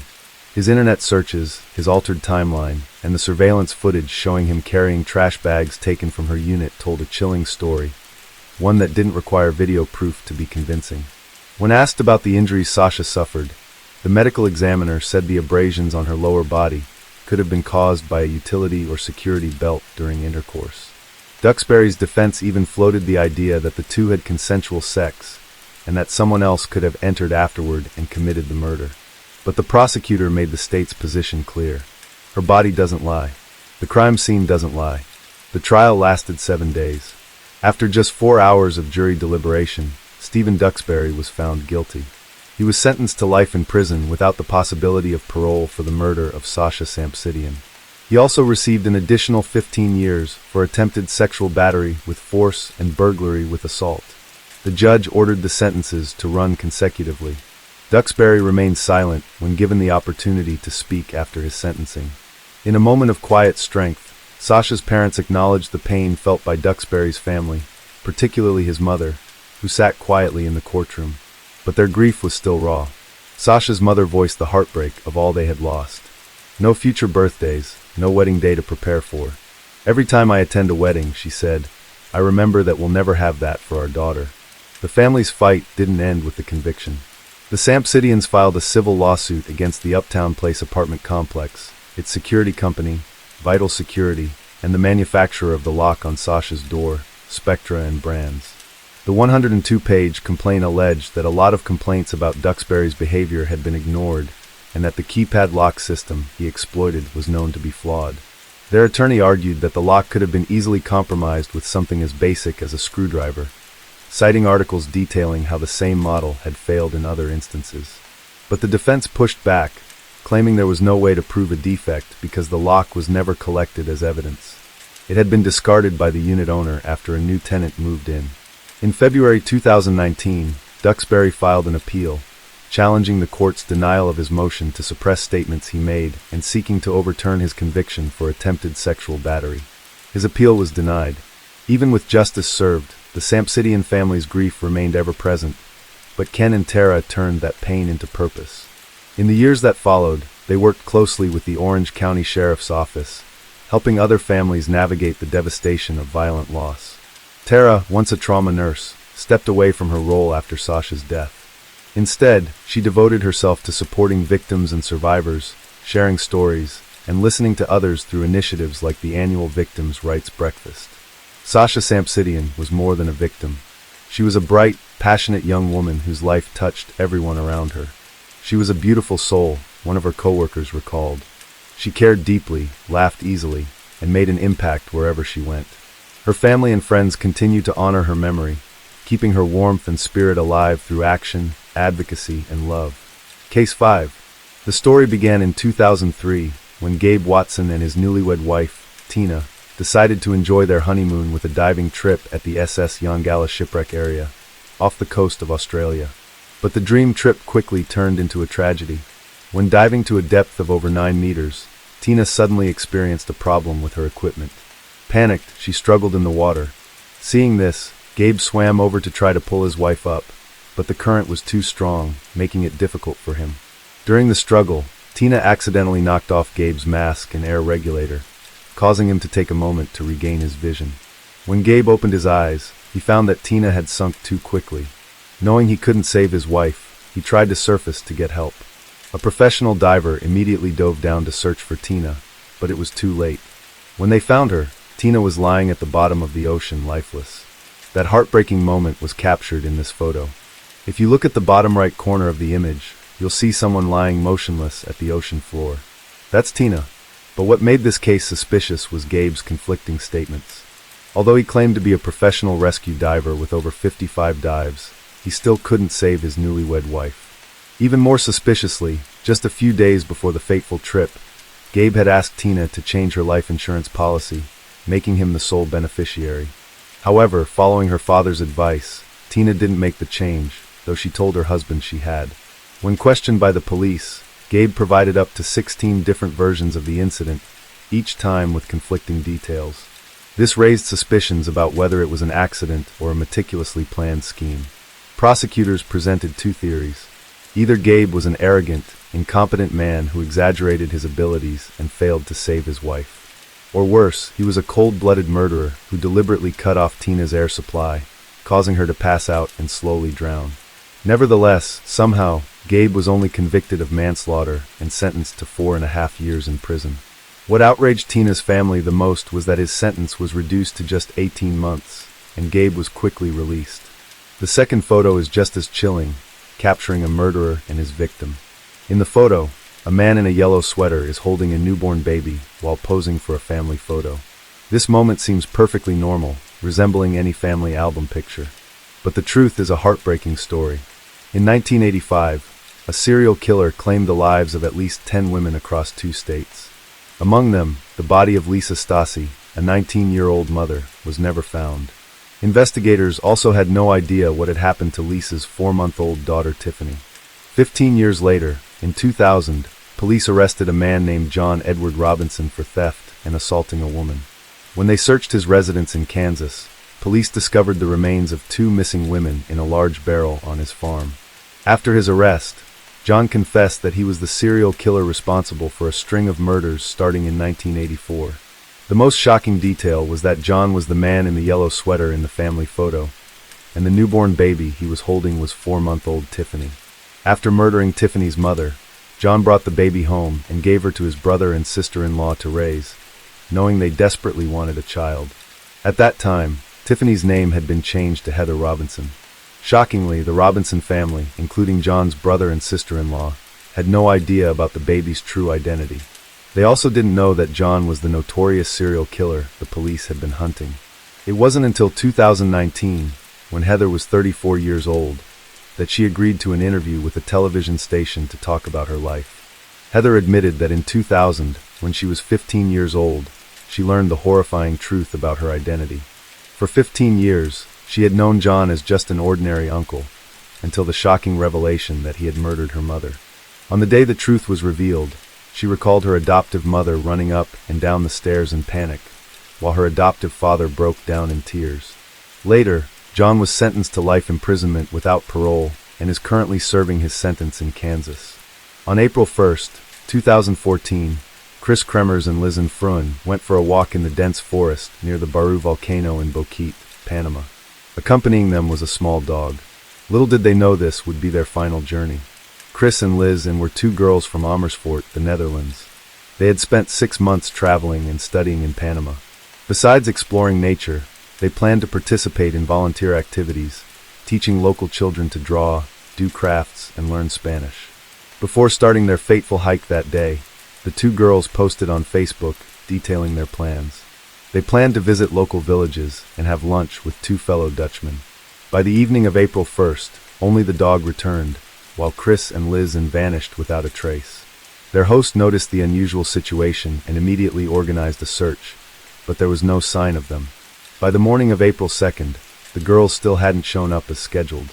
It was known that on April 2nd Chris and Liz had an appointment with a local guide for a hike in Boquete, but neither of them appeared. The incident quickly gained the attention of locals, authorities, and the families of the 2 girls from the Netherlands. Search efforts began, involving civilians, police, helicopters, and search dogs. But day after day, week after week, and then 2.5 months passed, and they remained mysteriously missing. When search efforts seemed to be hitting a dead end, a glimmer of hope emerged on June 14, 2014. A local woman discovered a blue backpack washed up on the riverbank, about an 8-hour walk from where the girls had disappeared.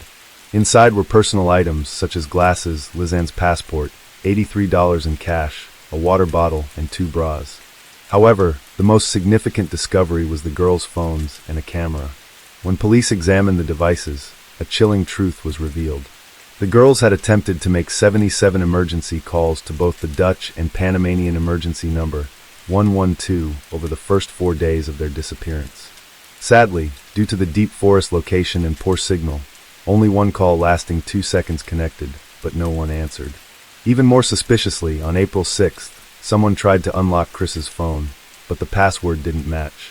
This led police to suspect that someone else may have been using her phone.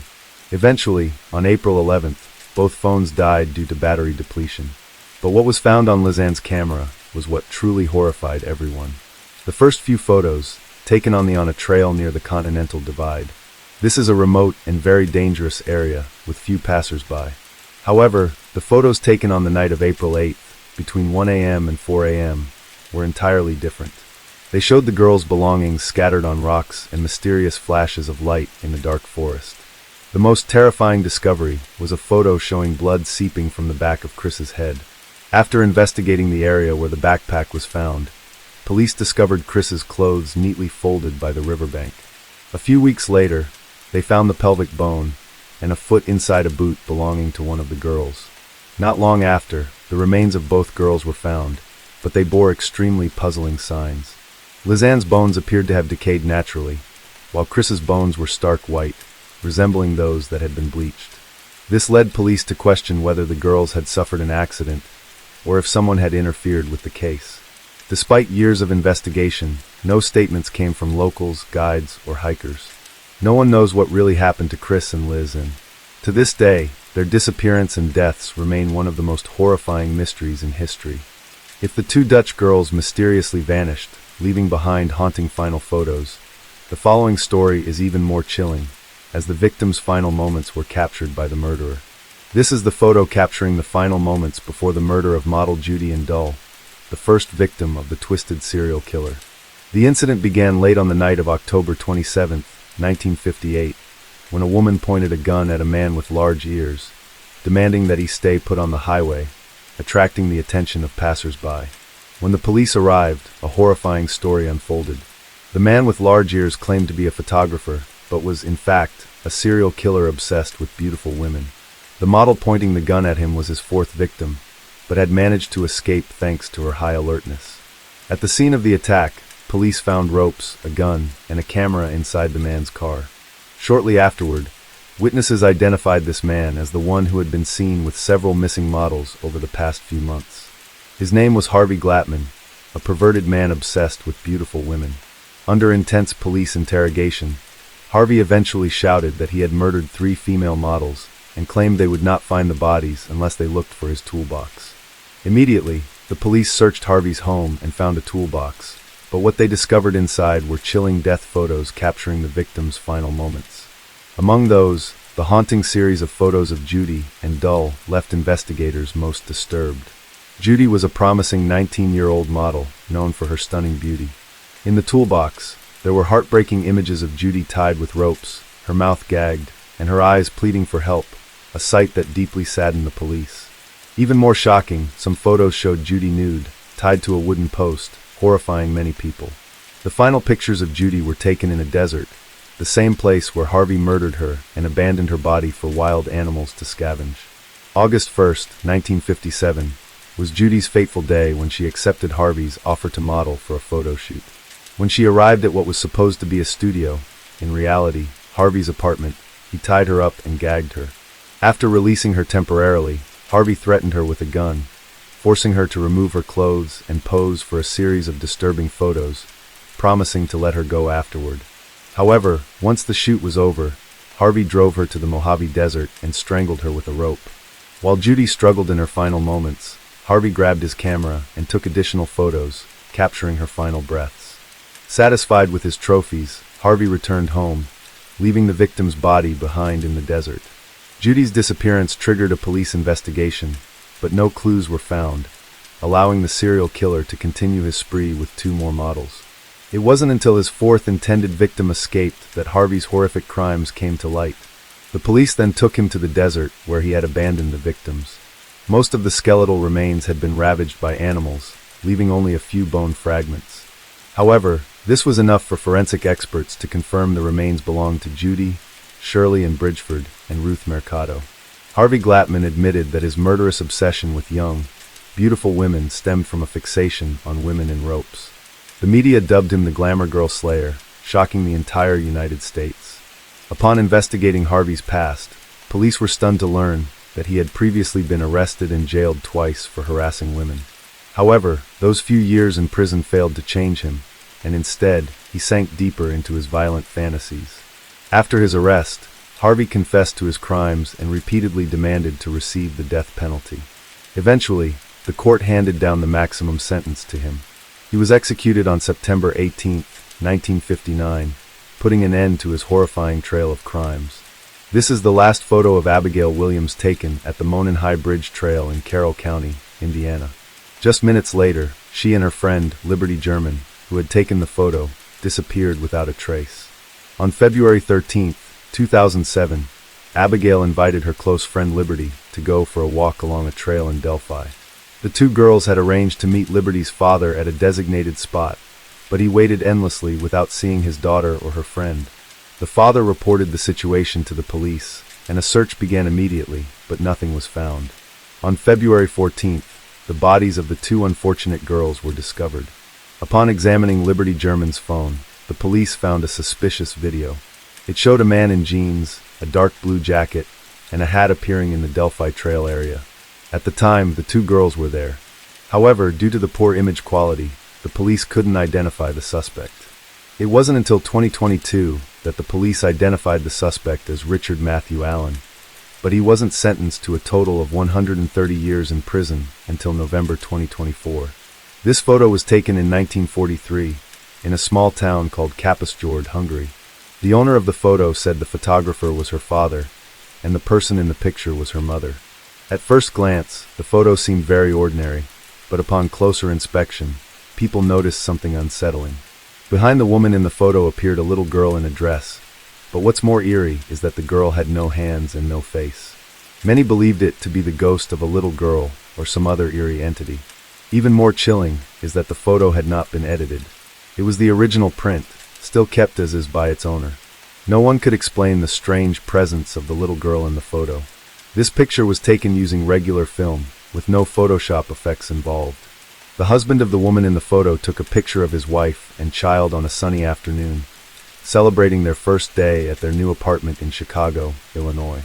However, when they developed the photo, they were shocked to see the face of an elderly woman with her hair tied up, sitting next to a bulldog in the left window. The couple insisted that no one else was in their home at the time the photo was taken.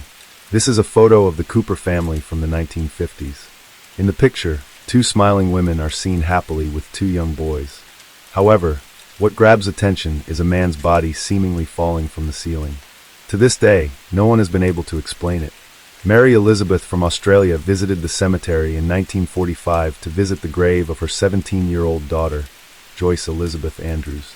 After cleaning the grave, she took a commemorative photo, but when she developed it, Mary was horrified to see something strange. In the picture, a baby was sitting next to her daughter's grave, staring directly into the camera lens.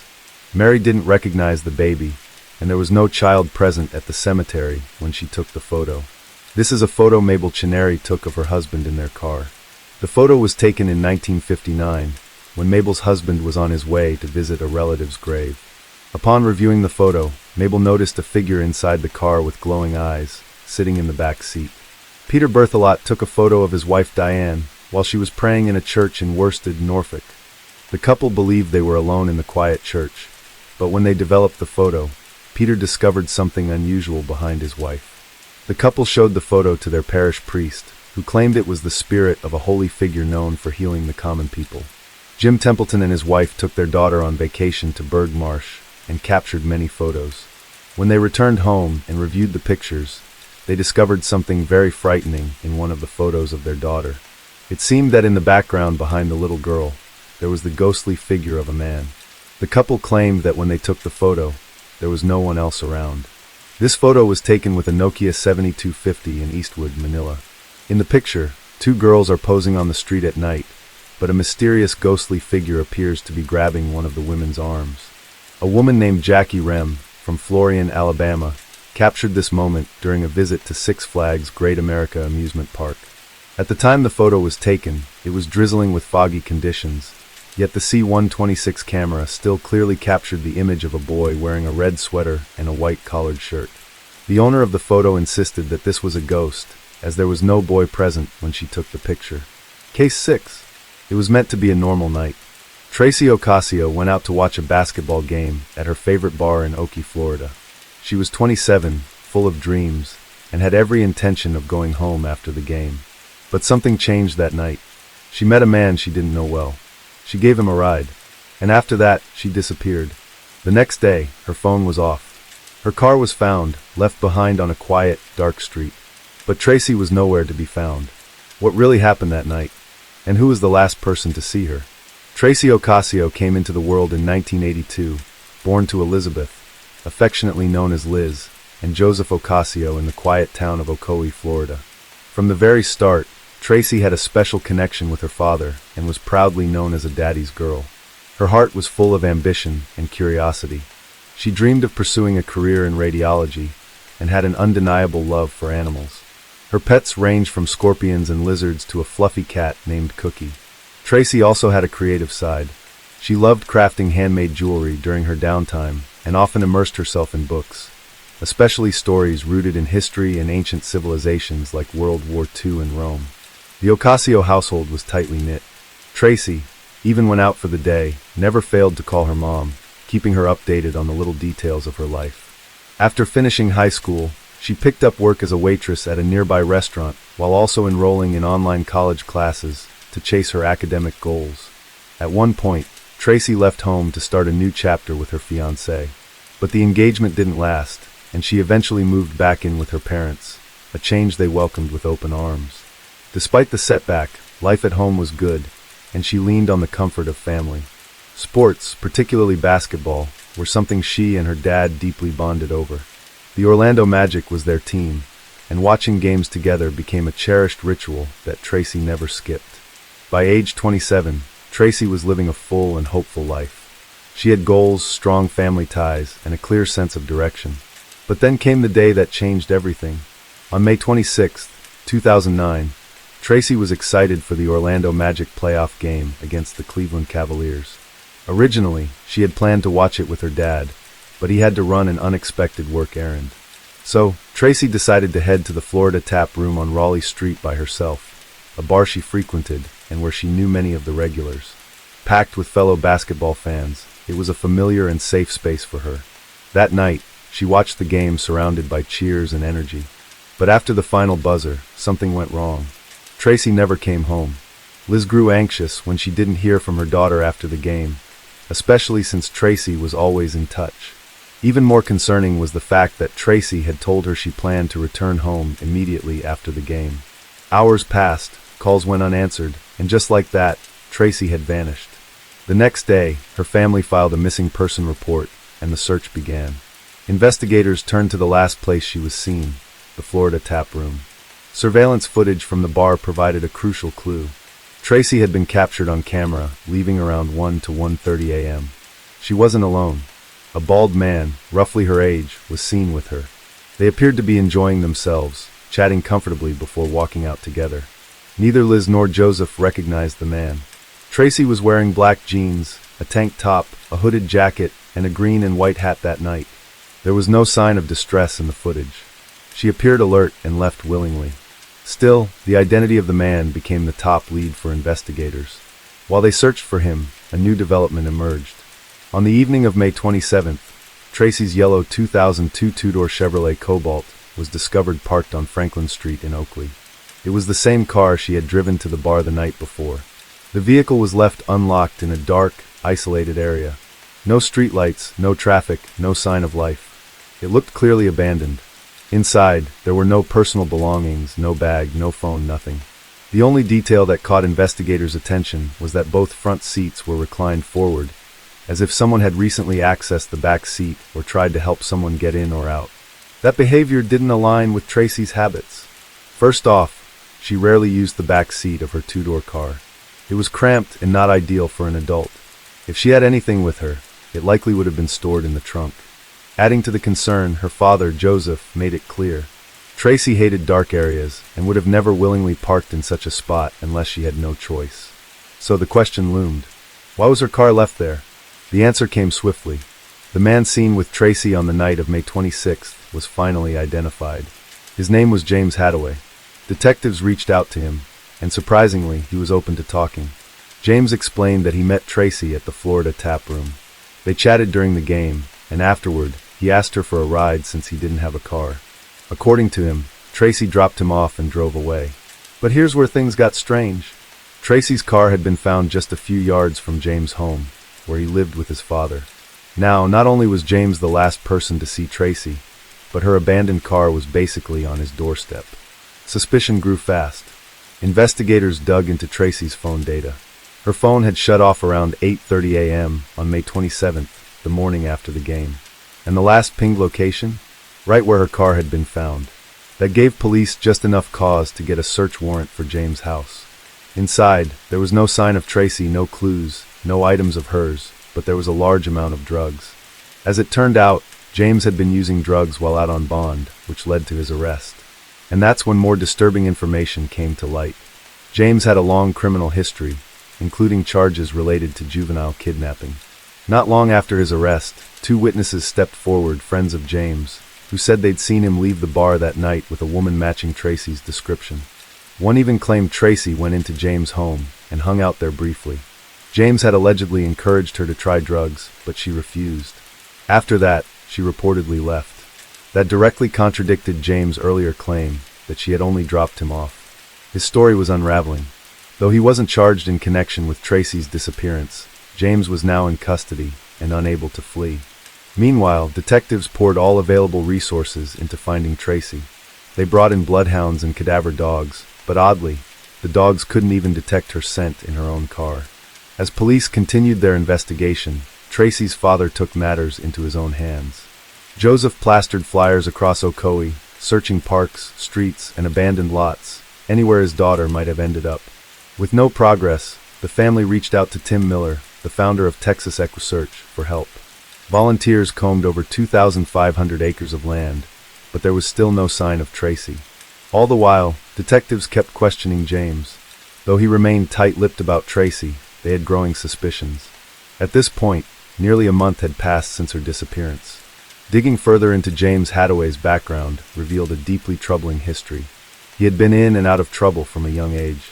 Drug abuse, random jobs, shady activities like helping his father dredge ponds, and illegally dumped debris. He was already facing charges, but as he stood trial, new layers of his past emerged. People who knew James came forward with disturbing stories. One common thread was his sudden mood shifts. He could flip from friendly to violent without warning. Several women shared experiences of feeling unsafe around him. Then came the most chilling account, one that mirrored Tracy's case almost exactly. Nearly a year before Tracy vanished, another woman named Rachel Clark had agreed to give James a ride home. As they said goodbye, James embraced her, then snapped. He violently attacked Rachel, tackling her to the ground and whispering, "Don't make me kill you." She fought back, screaming, until a stranger passing by intervened and scared James off. Rachel survived, but she was left with severe bruising, scratches, and trauma. Her account was a haunting echo of Tracy's last known moments with James. Though no charges were filed against James in Tracy's case at the time, he had become the prime suspect. His lies, criminal history, proximity to Tracy's abandoned car, and violent past made him the center of the investigation. What made things even more maddening was the fact that James Hathaway was never charged for his brutal attack on Rachel Clark. She had filed a police report, but by the time detectives tried to locate him, he had seemingly vanished until nearly a year later when he resurfaced as the main suspect in Tracy's disappearance. Once James was back on the radar, investigators reopened Rachel's case. They were determined to keep him behind bars, especially now that they strongly suspected he was involved in Tracy's vanishing. Meanwhile, the search for Tracy continued. Then something unexpected happened, something just as disturbing as her disappearance. On February 22, 2011, almost 2 years after Tracy went missing, detectives were searching Lake Carter, which had mostly dried up. During the search, they discovered what appeared to be human remains. First, they found part of a spine and a skull. As the lake continued to drain, more bones emerged. 2 days later, on February 24th, authorities also recovered a wallet, an ID card, and a cell phone nearby. The name on the ID, Christopher George. This wasn't the breakthrough detectives expected. They were hoping to find answers about Tracy, and instead, they stumbled upon a completely different individual. But who was Chris George? As it turned out, Chris and Tracy didn't know each other, but there was someone who did have a connection to both. James Hadaway. DNA confirmed the remains belonged to Chris. That added a new layer to the case, and police began looking into the possible link between him and James. Around that time, multiple tips were pouring in. One particularly chilling call was made anonymously to Tracy's father. The caller claimed to know a woman who had acted as an accomplice to James, and according to her, James had been involved in 3 separate homicides in the Orlando area. The tipster also said that the bodies, along with the murder weapons, were dumped in local lakes. That claim was the driving force behind the lake searches. While the tip could have been bogus, detectives couldn't afford to ignore it, especially with James's violent history. Eventually, they discovered that Chris had last been seen with James and another individual in early February 2009, which was shortly after James assaulted Rachel, but before Tracy vanished. Chris, who lived in Apopka, had been reported missing on February 11, 2009. Witnesses told police they had seen James and another man walking out of a wooded area, acting strangely. A patrol officer had even stopped them that night. When questioned, James told the officer that his friend, Chris, was high and needed help. The officer let them go without further investigation. Not long after, Chris's vehicle was found abandoned at Lake Carter, the same place where his remains and belongings were later recovered. When authorities confirmed Chris's identity, they contacted his family. The Georges and the Ocasios, though complete strangers, found an unfortunate connection through tragedy. Both families were devastated and united by their shared grief, desperate to see justice done. Unfortunately, Chris's autopsy results were inconclusive due to advanced decomposition. No official cause of death could be determined. While James's presence at the scene raised serious concerns, there wasn't enough physical evidence to charge him in connection with Chris's death. But detectives weren't giving up. They knew they had a strong case in Rachel's assault, and that's where they decided to begin. At the time, James was sitting in Seminole County Jail on unrelated charges. But now, with Rachel's testimony and physical evidence, they were ready to take him to court. In May 2011, the trial for the attempted murder of Rachel Clark began. The centerpiece of the prosecution was Rachel herself. With remarkable strength, she took the stand and recounted in vivid detail how James had turned on her the night she gave him a ride. Her description of the attack was chilling. How he suddenly snapped, tackled her to the ground, and began violently assaulting her while whispering threats. James sat in court with a blank expression, listening as his actions were laid bare. His defense team argued that he had been drunk and incoherent, with no recollection of what happened that night. They tried to shift focus, suggesting the incident had been a misunderstanding caused by substance abuse. But then the jury was shown photos of Rachel's injuries, her bruised neck, scratched arms, and battered face. The impact was immediate and undeniable. The courtroom fell silent. The horror of her ordeal left a lasting impression on everyone present. And with that, the case against James Hathaway took a darker and more damning turn. It was clear to everyone in the courtroom this wasn't the result of drunken confusion or a heat-of-the-moment mistake. The attack on Rachel Clark had been deliberate, violent, and terrifying. After a tense deliberation, the jury returned with their verdict. James Hathaway was found guilty of attempted murder, along with burglary, robbery, and false imprisonment. The sentence was life in prison. As the judge read the decision, the courtroom seemed to collectively exhale. After the sentencing, James stood and addressed the court, offering an apology to Rachel. "Her injuries were my fault, and I do apologize for what happened," he said. "I know I didn't try to kill her, but I'm sorry for what did occur." But for many in that room, his words rang hollow. To think that he could inflict so much trauma, and then simply say sorry, as if that might somehow erase it all, it was infuriating. Rachel had fought for her life. She had carried the physical and emotional scars of that night, and no apology could undo that. As for Tracy's case, investigators were forced to admit the painful truth. They likely weren't going to get justice for her. Everyone involved had a strong suspicion about who was responsible, but there simply wasn't enough evidence to bring formal charges. James remained the prime suspect, but suspicion alone isn't enough for a conviction. After the trial, Tracy's father, Joseph, spoke publicly. "If there's any comfort," he said, "it's that he's behind bars and won't destroy another family like he destroyed ours." Then, in a twist that stunned everyone, James appealed his conviction in 2015. He claimed that his attorneys had pressured him into waiving his right to a speedy trial. His appeal was granted, and a new hearing was held, but the result didn't change. James Hathaway remained sentenced to life in prison. 15 years have passed since Tracy was last seen leaving the Florida tap room, a place she knew and loved. No calls, no texts, no sightings, nothing. Her disappearance has left a gaping hole in the lives of her parents, Joseph and Liz, who continue to fight for answers. They've lived with heartbreak, fear, and hope, often all at once. Joseph still struggles with guilt. He often thinks back to the night Tracy went out alone. In his heart, he believes that if he had been with her, things might have turned out differently. But this wasn't his fault. No one could have predicted what was going to happen. If blame belongs anywhere, it's with James. But without solid evidence, justice remains out of reach. Despite everything, Case 7. It was just after 4 in the morning when a loud noise broke the silence in a quiet neighborhood in Melbourne. A mother woke up, startled by the sound of glass shattering. Something didn't feel right. She quickly got out of bed and rushed down the hall to her daughter's room. What she found on the other side of that door would change her life forever. Just hours earlier, everything seemed fine. Her daughter was happy, making plans for her birthday, and they had their usual bedtime talk. But that peaceful night turned into something no one could have imagined. There was broken glass, blood, and the person responsible had already disappeared. This is the heartbreaking story of Celeste Mano, a young woman with her whole life ahead of her, and how the warning signs were there all along, but no one listened. Celeste Mano was born on November 22, 1996, in Italy.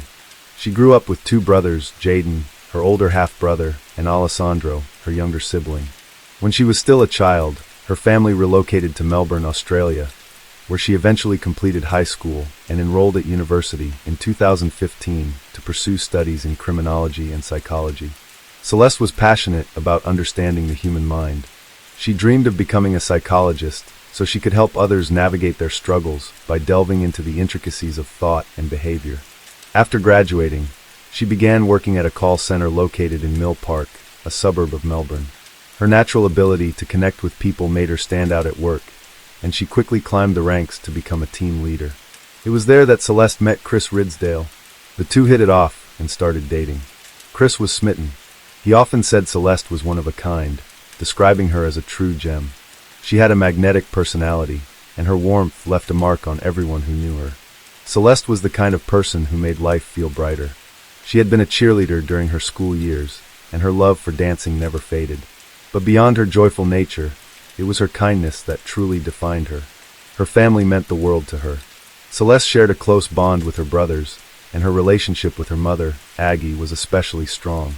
After finishing college, Celeste moved back in with her mother in the Melbourne suburb of Mernda. The two shared a nightly tradition. Before bed, Aggie would always tuck Celeste in, and they'd talk about their day. No matter how old Celeste got, she always turned to her mother for support, guidance, and love. Life seemed full of promise. Celeste was making future plans, exploring adulthood, and looking forward to celebrating her upcoming 24th birthday. But just days before that celebration, everything changed. On November 14, 2020, she and Chris went out for brunch at a rooftop bar. It was one of their first outings in a while, now that COVID-19 restrictions were easing. They snapped cheerful photos together, and Celeste even made their relationship public on social media with a sweet post. Things between them were getting serious, and they were happy to let the world know. The next day, Sunday, November 15th, Celeste posted that picture on Instagram, and then spent the rest of her day watching a movie and making birthday plans with her mom. That evening, she and Aggie shared their usual bedtime ritual. As always, Aggie told Celeste she loved her. Celeste replied, "I love you more, good night." That would be the last time Aggie ever heard her daughter's voice. At around 4:10 a.m. on November 16th, 2020, the sound of shattering glass jolted Aggie awake. Alarmed, she rushed to Celeste's room, only steps away, and was met with a nightmare. Celeste lay motionless on her bed, soaked in blood. Her bedroom window had been smashed, and shards of glass were scattered across the floor. Aggie cradled her daughter, desperately pleading for her to wake up. Hours earlier, they had been talking and laughing. Now, Celeste's lifeless body was in her arms. It was a sight no parent should ever witness.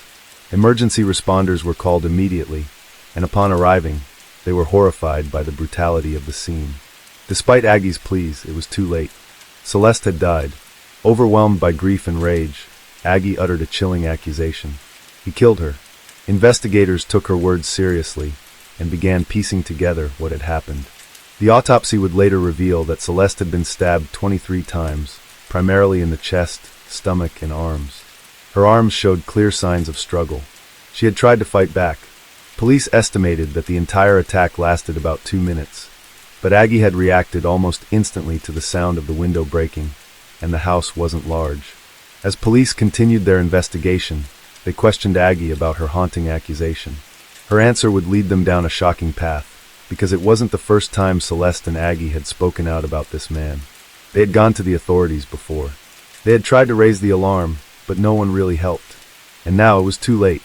As investigators dug deeper into Celeste's life, they uncovered the presence of someone whose unhealthy obsession had been quietly growing in the background, an obsession that would ultimately lead to her death. That man was Louis Sacco, a 35-year-old who once worked alongside Celeste at the call center.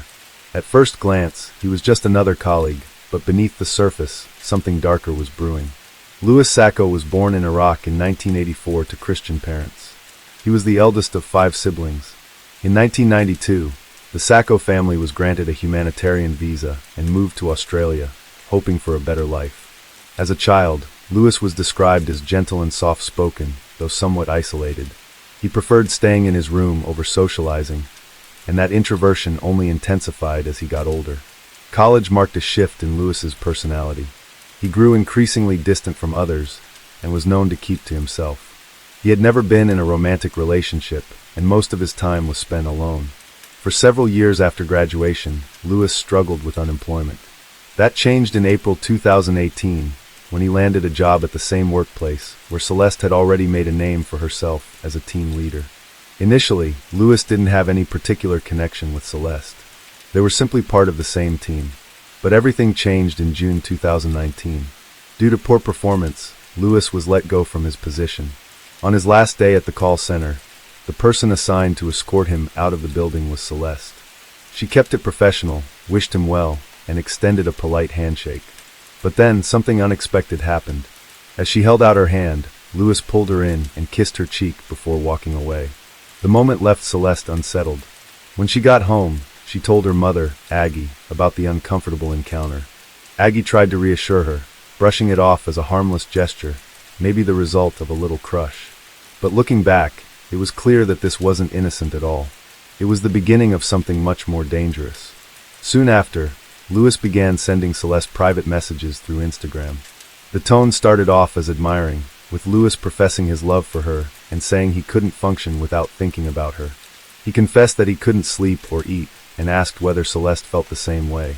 Trying to be respectful, Celeste replied politely, letting him down gently. She thanked him for the kind words, but made it clear that she saw him only as a coworker and had no romantic interest in him. She wished him the best and then blocked his account. But Lewis wasn't ready to accept her boundaries. After being blocked, he began creating fake Instagram accounts to continue contacting her. Over time, his messages grew stranger and more disturbing. What started as romantic infatuation quickly turned into relentless harassment. Some of the messages became explicitly sexual. One particularly chilling message read, "Celeste, if you had my body for a day, what would you do to me?" Horrified, Celeste finally responded more firmly, "Stop contacting me. This is making me very uncomfortable. Please respect my wishes and stop," she wrote. But Lewis didn't listen. He continued to reach out, relentlessly creating new accounts. His fixation was escalating, and it was affecting Celeste's emotional well-being. She was losing sleep, becoming anxious, and those closest to her, like her boyfriend Chris and her mother Aggie, could see how deeply it was impacting her. What made things worse was that Lewis's messages started to take a more aggressive tone. In one final message, sent through yet another fake profile, he wrote, "My impression of you has changed. You're just like the rest. I'll dedicate every ounce of my energy to proving my worth to the world. That's my promise to you. This is my last message." It wasn't just troubling, it was threatening. After 6 long months of enduring this disturbing behavior, Aggie finally convinced Celeste to report Lewis to the authorities. Together, they went to the police station and explained the ongoing harassment. But instead of receiving protection, Celeste was told that Lewis hadn't broken any laws. According to the officers, since he hadn't made any direct threats or committed a physical crime, there was little they could do. Their advice? Ignore it.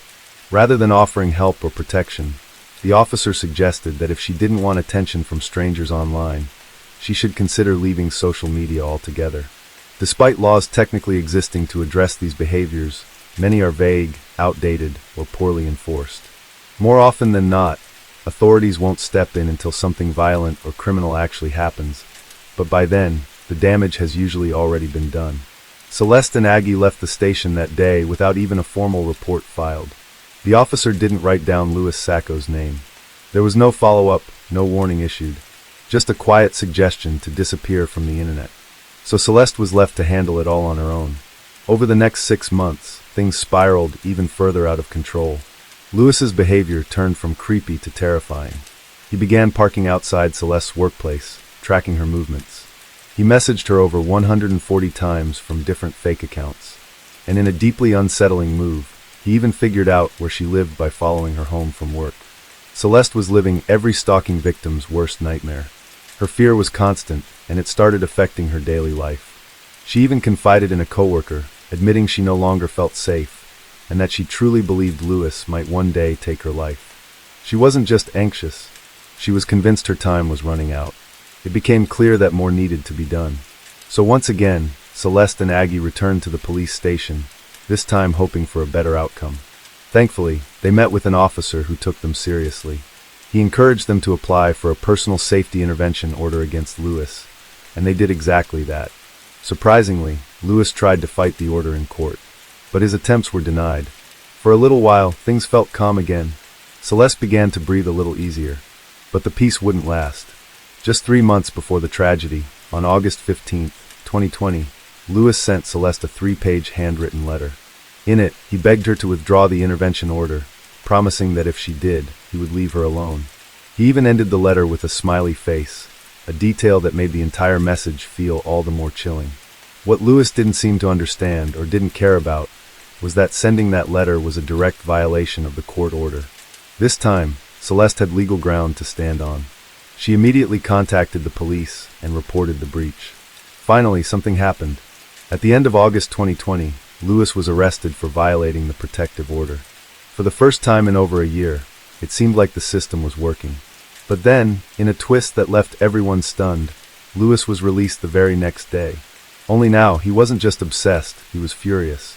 He couldn't understand how Celeste could have him arrested, and in his twisted mind, he still believed she owed him something, that he was entitled to her. After his release, the harassment resumed with new intensity. He sent one final, unhinged message to Celeste that read, "I know you rejected me, I get it. I'm like dirt to you, I get it. I know you hate me, I get it." Around that time, Lewis went to a local store and purchased a hammer and a knife. And then silence. For nearly 3 months, Celeste heard nothing from him. No messages, no sightings, no signs. It almost felt like he had disappeared. But the truth was far more sinister. Lewis hadn't given up. He was waiting, watching, planning. Then, on November 14th, 2020, Celeste shared a photo on Instagram. A happy moment from a brunch date with her boyfriend, Chris. It was a joyful, public declaration of their relationship. A normal gesture for anyone, but a trigger for someone like Lewis, who had never stopped obsessing over her. That one photo shattered the illusion of peace. Unbeknownst to Celeste, Lewis had still been monitoring her online presence. He saw the post, and that's when he made his move. He had already figured out which home was hers, likely from watching her car in the driveway. Somehow, he had even managed to learn the layout of the house, possibly by piecing together visual clues from her social media posts. He knew exactly which window belonged to her room. On November 16th, 2020, just after 4 a.m., Lewis climbed the fence of the Mano family home. Armed with the hammer he had purchased months earlier, he smashed Celeste's bedroom window. The sound of breaking glass woke Aggie immediately. By the time she reached her daughter's door, it was too late. Lewis had already climbed through the window and brutally attacked Celeste with a knife, stabbing her at least 23 times in under 2 minutes, according to investigators. The speed and violence of the attack were horrifying. Relentless, fueled by rage and delusion. Celeste never stood a chance. After the brutal attack, Lewis fled the Mano residence the same way he came in, through the shattered window and over the backyard fence. Blood was later found on both. Meanwhile, Aggie was left to discover the unthinkable. Her daughter's lifeless body, just moments after hearing her voice the night before.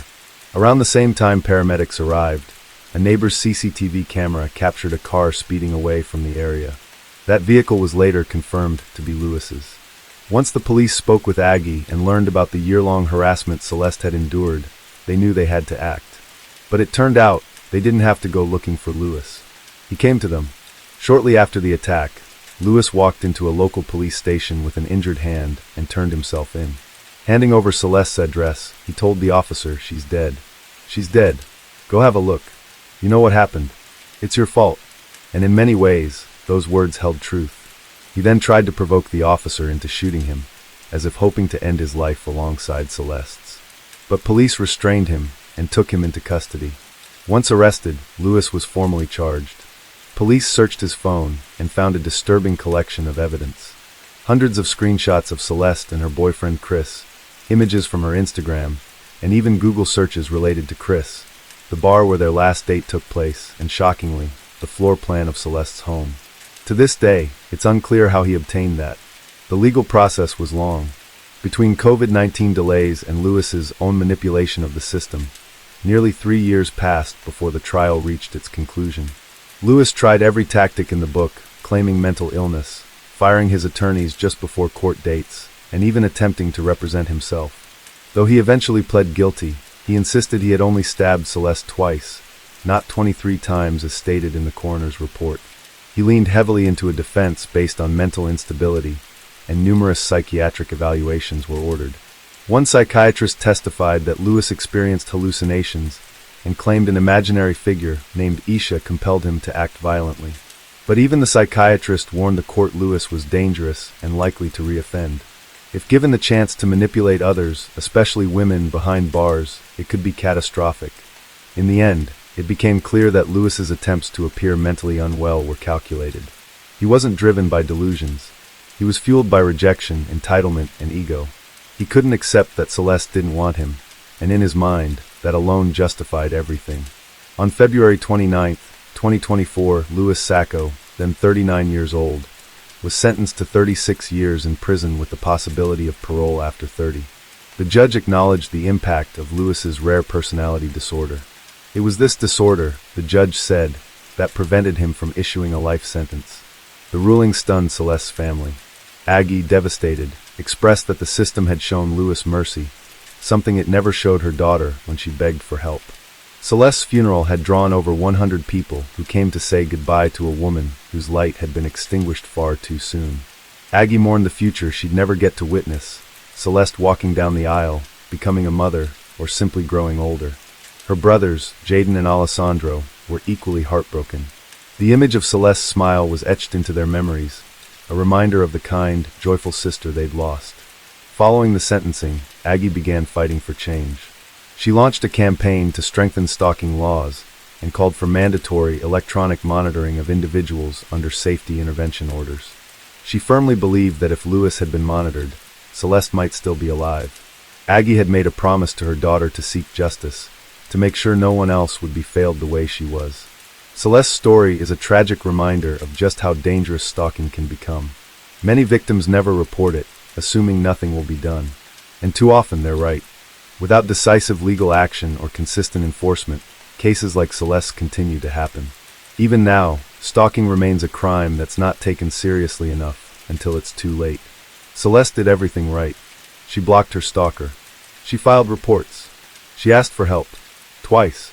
And still, she was left vulnerable to a man who believed he was owed her affection. Now, her family lives with the pain of her absence every day. They continue to advocate for stronger protections, but no law can bring Celeste back. The home she once filled with laughter now echoes with grief. Her dreams were cut short by someone who refused to accept no. We can only hope that Celeste's story sparks real change, that one day, victims of stalking will be heard, believed, and protected before tragedy strikes. But until then, we are left asking the same question Aggie and her sons ask every day. Case 8. In early June 2014, some highway workers were out cutting grass in Geneva, Wisconsin. It was just a normal day, until they spotted something strange lying near the edge of the road. 2 suitcases, one purple, one black. At first, they thought maybe someone had just dumped them. But as they got closer, they noticed a terrible smell and flies swarming all around. When the police showed up and opened those suitcases, what they found inside was horrifying. It would kick off a major investigation that stretched across states and uncover the dark past of a man no one ever suspected. But at that point, no one knew just how twisted the story would get. In early June 2014, road maintenance crews were trimming grass along a Walworth County highway. It was routine work, until one of the workers noticed something disturbing by the roadside. 2 suitcases, one purple, the other black, had been abandoned in the brush. Their presence alone raised suspicions, but the strong odor and swarm of flies surrounding them made it clear something was terribly wrong. A police officer was dispatched to the scene. Upon arriving, he unzipped the purple suitcase and was met with a horrifying discovery: a woman's body inside a black trash bag. The black suitcase held a second woman's body. One of them was in an advanced state of decomposition with her hands bound behind her back by rope. The other woman was found naked, wearing a collar with a rope around her neck. Both had clearly been deceased for some time. The area was immediately cordoned off and a full-scale investigation was launched. A bulletin was issued across the Midwest. 2 unidentified female victims had been found. The call for help prompted a flood of missing persons reports from departments across the region. Authorities now had to comb through countless names and details, hoping to match them to the victims. Investigators began analyzing the ropes used to bind the women, looking for clues, any trace evidence or DNA that might lead to the killer. Within just a day, they were able to identify one of the victims, thanks to her distinctive tattoos. She was Laura Simonson, a 37-year-old mother of 7 from Farmington, Minnesota. Her family had reported her missing on November 22, 2013. The police had traced her last known movements to the Microtel Inn and Suites in Rochester, Minnesota.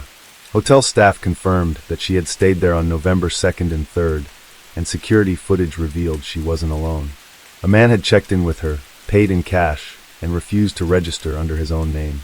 The next day, he was seen leaving alone, pushing a trolley loaded with bags. Laura was never seen again. By mid-January, a tip came in naming a man, Steven Zellick, as someone Laura might have been with. The detective in charge of the case contacted the West Allis police to check on Zellick's residence, but no trace of Laura was found. Weeks later, after Zellick failed to respond to a letter, the FBI and Wisconsin Division of Criminal Investigation visited his home. Zellick admitted to being at the Rochester motel with Laura, but claimed they parted ways afterward. He denied any romantic involvement and insisted he hadn't seen her since. Then, in April 2014, just weeks before Laura's body was discovered, a disturbing post appeared on a classified ad website. It accused Steven Zellick of being a sadist who had enslaved a woman named Laura Simonson. The post claimed she was being held naked, shackled, and abused, and it called for people to harass Zellick to pressure him into releasing her. It included his phone number, email, and linked him to a BDSM website where he allegedly used the username Mr. Handcuffs. At the time, no one knew who authored the post, but it became chillingly relevant once Laura's remains were found. But the horror didn't end there. Investigators still had to identify the second victim, known only as Jane Doe. She was estimated to be between 15 and 35 years old, weighing around 120 to 140 pounds. She had an overbite, 2 piercings in each ear, and a small heart tattoo on her lower left pelvis. A forensic sketch was released in hopes of identifying her. Eventually, the sketch reached friends and family of Jenny Games in Oregon, who believed it was her. Dental records from a foster parent confirmed her identity. Jenny was 19, a student from Cottage Grove, Oregon. Her friends described her as cheerful and full of life. Jenny had a young son, but had lost custody. She also had a tough upbringing, spending time in multiple foster homes. Though Jenny had stayed in touch sporadically, her loved ones hadn't reported her missing, believing she had simply moved on. She graduated from an alternative high school with honors and earned a college scholarship. Those who knew her remembered her as resilient and optimistic. Now, detectives had to figure out how Jenny had ended up dead and who was responsible. They uncovered that both Laura and Jenny had been active on the same BDSM website and had interacted with the same man, Steven Zellick. In one message to him, Laura had written that if he ever killed her, no one would ever find her. The man's email was traced to a West Allis apartment. Authorities placed him under surveillance and tracked his vehicle. When he returned home from work, police were waiting. He denied ever meeting Laura in person, but agreed to submit a DNA sample. He admitted to having an interest in BDSM since he was 19, and said it had been part of his life ever since.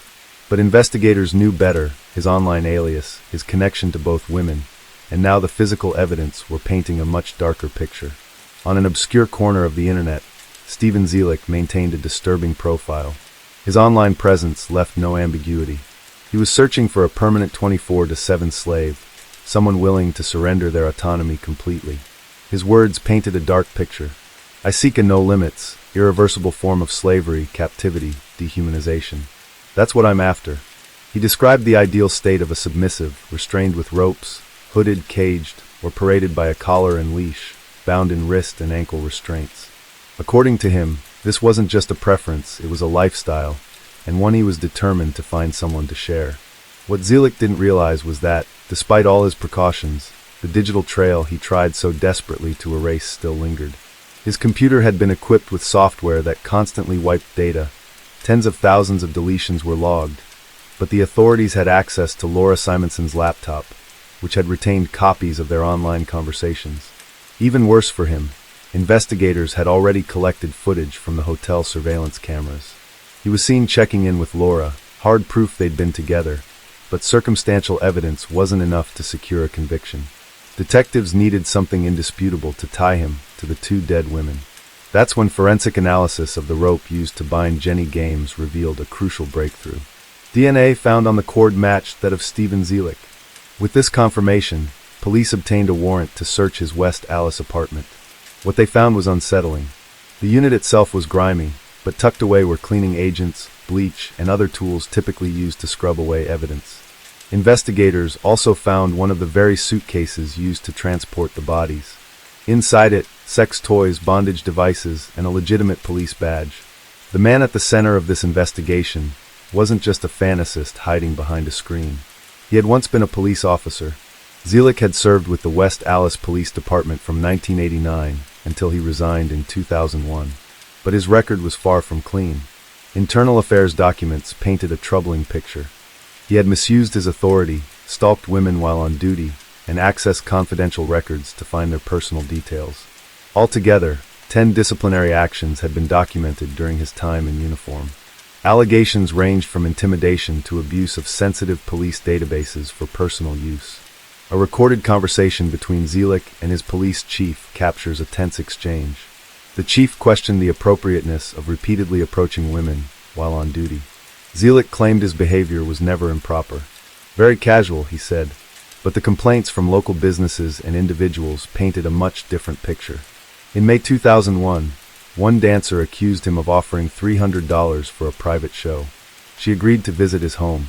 Once there, she claimed to hear the sound of handcuffs being readied. Fearing what was about to happen, she tried to flee, only for Zielik to allegedly throw her to the ground and choke her. She managed to escape and pounded on a neighbor's door, shouting that he was going to kill her. Zielik insisted she was trying to rob him. In the end, no charges were filed against him, but she was arrested on an unrelated prostitution warrant. Just a few months later, he quietly resigned from the police force. That resignation allowed him to sidestep disciplinary action and maintain a clean enough record to later secure a private security license. A former roommate, Jamie, who had once dated him before they decided to remain friends, later revealed chilling details. She had found a large wire cage in his basement, along with various BDM gear. According to Jamie, Zielik had confided that for 7 years, he kept a woman imprisoned in that cage while still serving as a police officer. Fearing for her own safety and that of her children, Jamie waited until he left for work, then packed up her things, loaded a U-Haul, and left without looking back.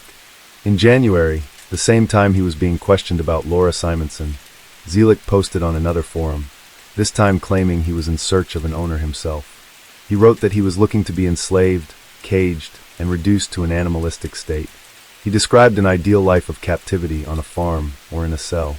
Despite the eerie nature of his online activity, few could have predicted what would happen next. On June 25th, just after 8 a.m., authorities from Walworth County arrived at his apartment complex in West Allis. Armed officers with shields and a battering ram stormed the unit. Witnesses watched in shock as officers poured in, later exiting with evidence bags and Zielik's refrigerator. Stephen Zielik, now 52, was arrested on 2 counts of concealing a corpse. His quiet life as a security guard had been a mask. Though he had worked at a security company since 2007, his co-workers described him as peculiar. Even on the very day he discarded the bodies, Zielik had been chatting online. The district attorney later revealed he had messaged a woman named Petra that same day. In the conversation, he expressed a desire to keep her in absolute captivity, saying he was ready to start planning her dehumanization. The picture of Stephen Zielik became clearer with every new piece of evidence. Files documenting his history spanned hundreds of pages, from his initial application to the police department in 1989 to his resignation letter in 2001. In the earlier years of his police career, Stephen had been described in annual evaluations as professional, respectful, and dependable. But as the late 1990s rolled into the early 2000s, a darker side of his behavior began to emerge. Complaints started to surface. Multiple women came forward, reporting that Zielik had followed and harassed them while he was on duty. According to prosecutors, his story with Jenny Games when she was just 16 and still in the foster care system. She and Zielik first connected through a bondage-themed website. Their communication paused and then resumed when she turned 18. He convinced her to come live with him in Wisconsin, encouraging her to delete her social media and disconnect from people she knew. In August 2012, Jenny boarded a one-way flight to Milwaukee, telling her family she was enrolling in welding school. Zielik picked her up at the airport, and they checked into a hotel in Kenosha. Later, he would tell police that they had engaged in breath play, a risky practice involving restricted breathing. He claimed that during a session, he lost control while she was tied up and blindfolded, unintentionally strangling her. His attorney argued that what followed was panic. He placed her body in a suitcase and brought it back to his apartment, storing it in his refrigerator. Jenny's remains stayed there for over a year. As the body began to decompose, the fridge could no longer stay shut, so he taped it closed. After his arrest, Zielik confessed to his involvement in Jenny's death, but the police emphasized that they still needed to determine whether it met the legal definition of homicide. Jenny, originally from Cottage Grove, Oregon, had told family in late 2012 that she was relocating, her way of protecting them, but also the reason they never filed a missing persons report. Friends remembered her as big-hearted and full of good intentions, but when authorities questioned Zielik, he couldn't even recall her name. Jenny's body remained in the refrigerator until Laura Simonson entered the picture. Like Jenny, Laura had met Zielik online. The two arranged to meet at the Microtel Inn and Suites in Rochester, Minnesota. Zielik once again encouraged her to delete her social media, sell her car, and cut all ties. According to his account, Laura also died during a breath control session. Another accident, he claimed.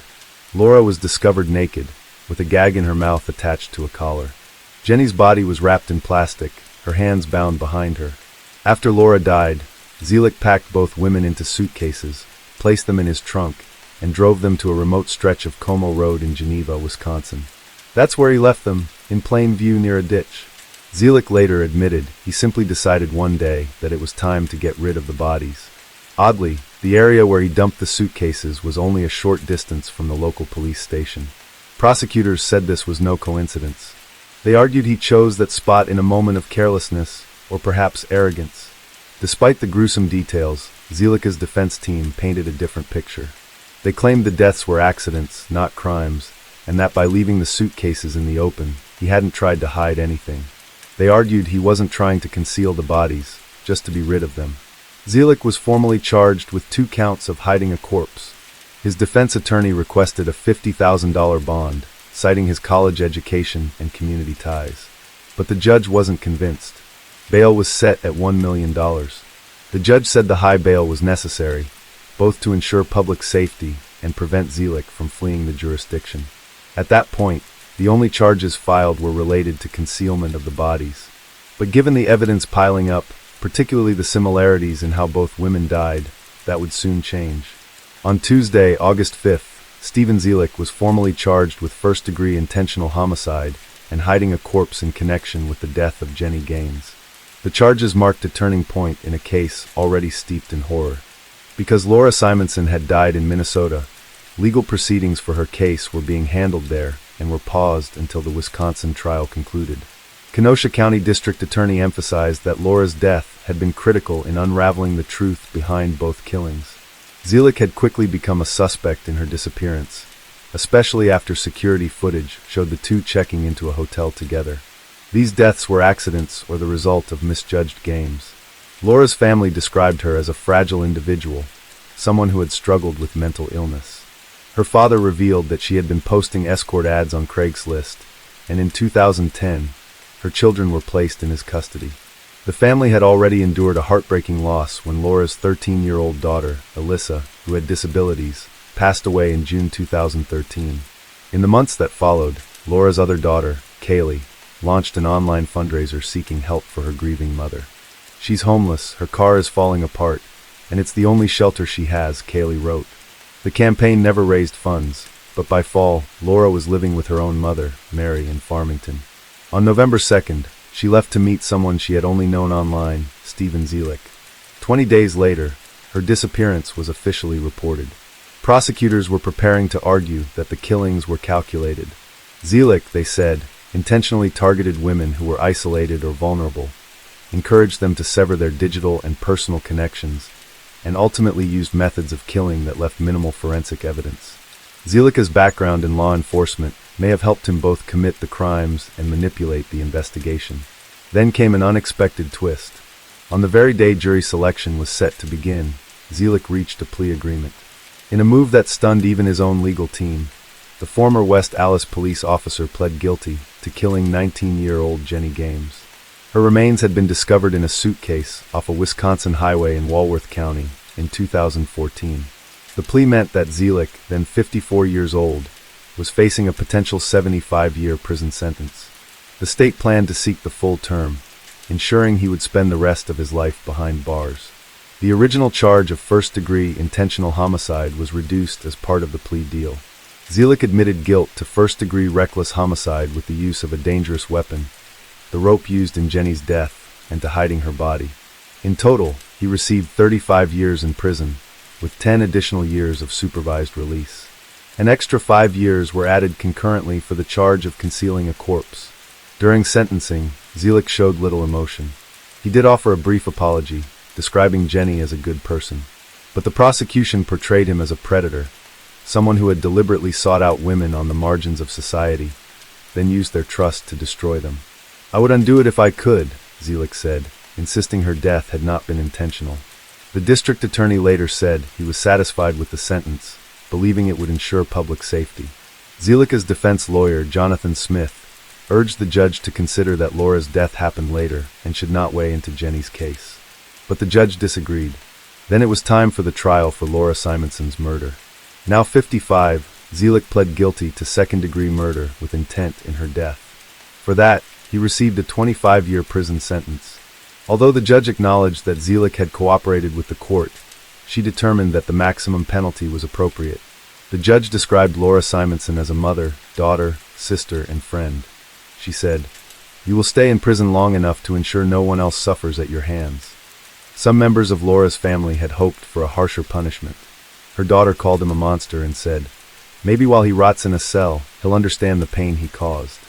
Because the two sentences are to be served consecutively, one after the other, Stephen Zielik will remain in prison for the rest of his life. There's no easy way to close a story like this. What happened to Laura and Jenny is heartbreaking beyond words. Both were mothers. Both had been through unimaginable struggles, and both fell prey to a man who saw their vulnerability as opportunity. Let us know what you think about this case in the comments below.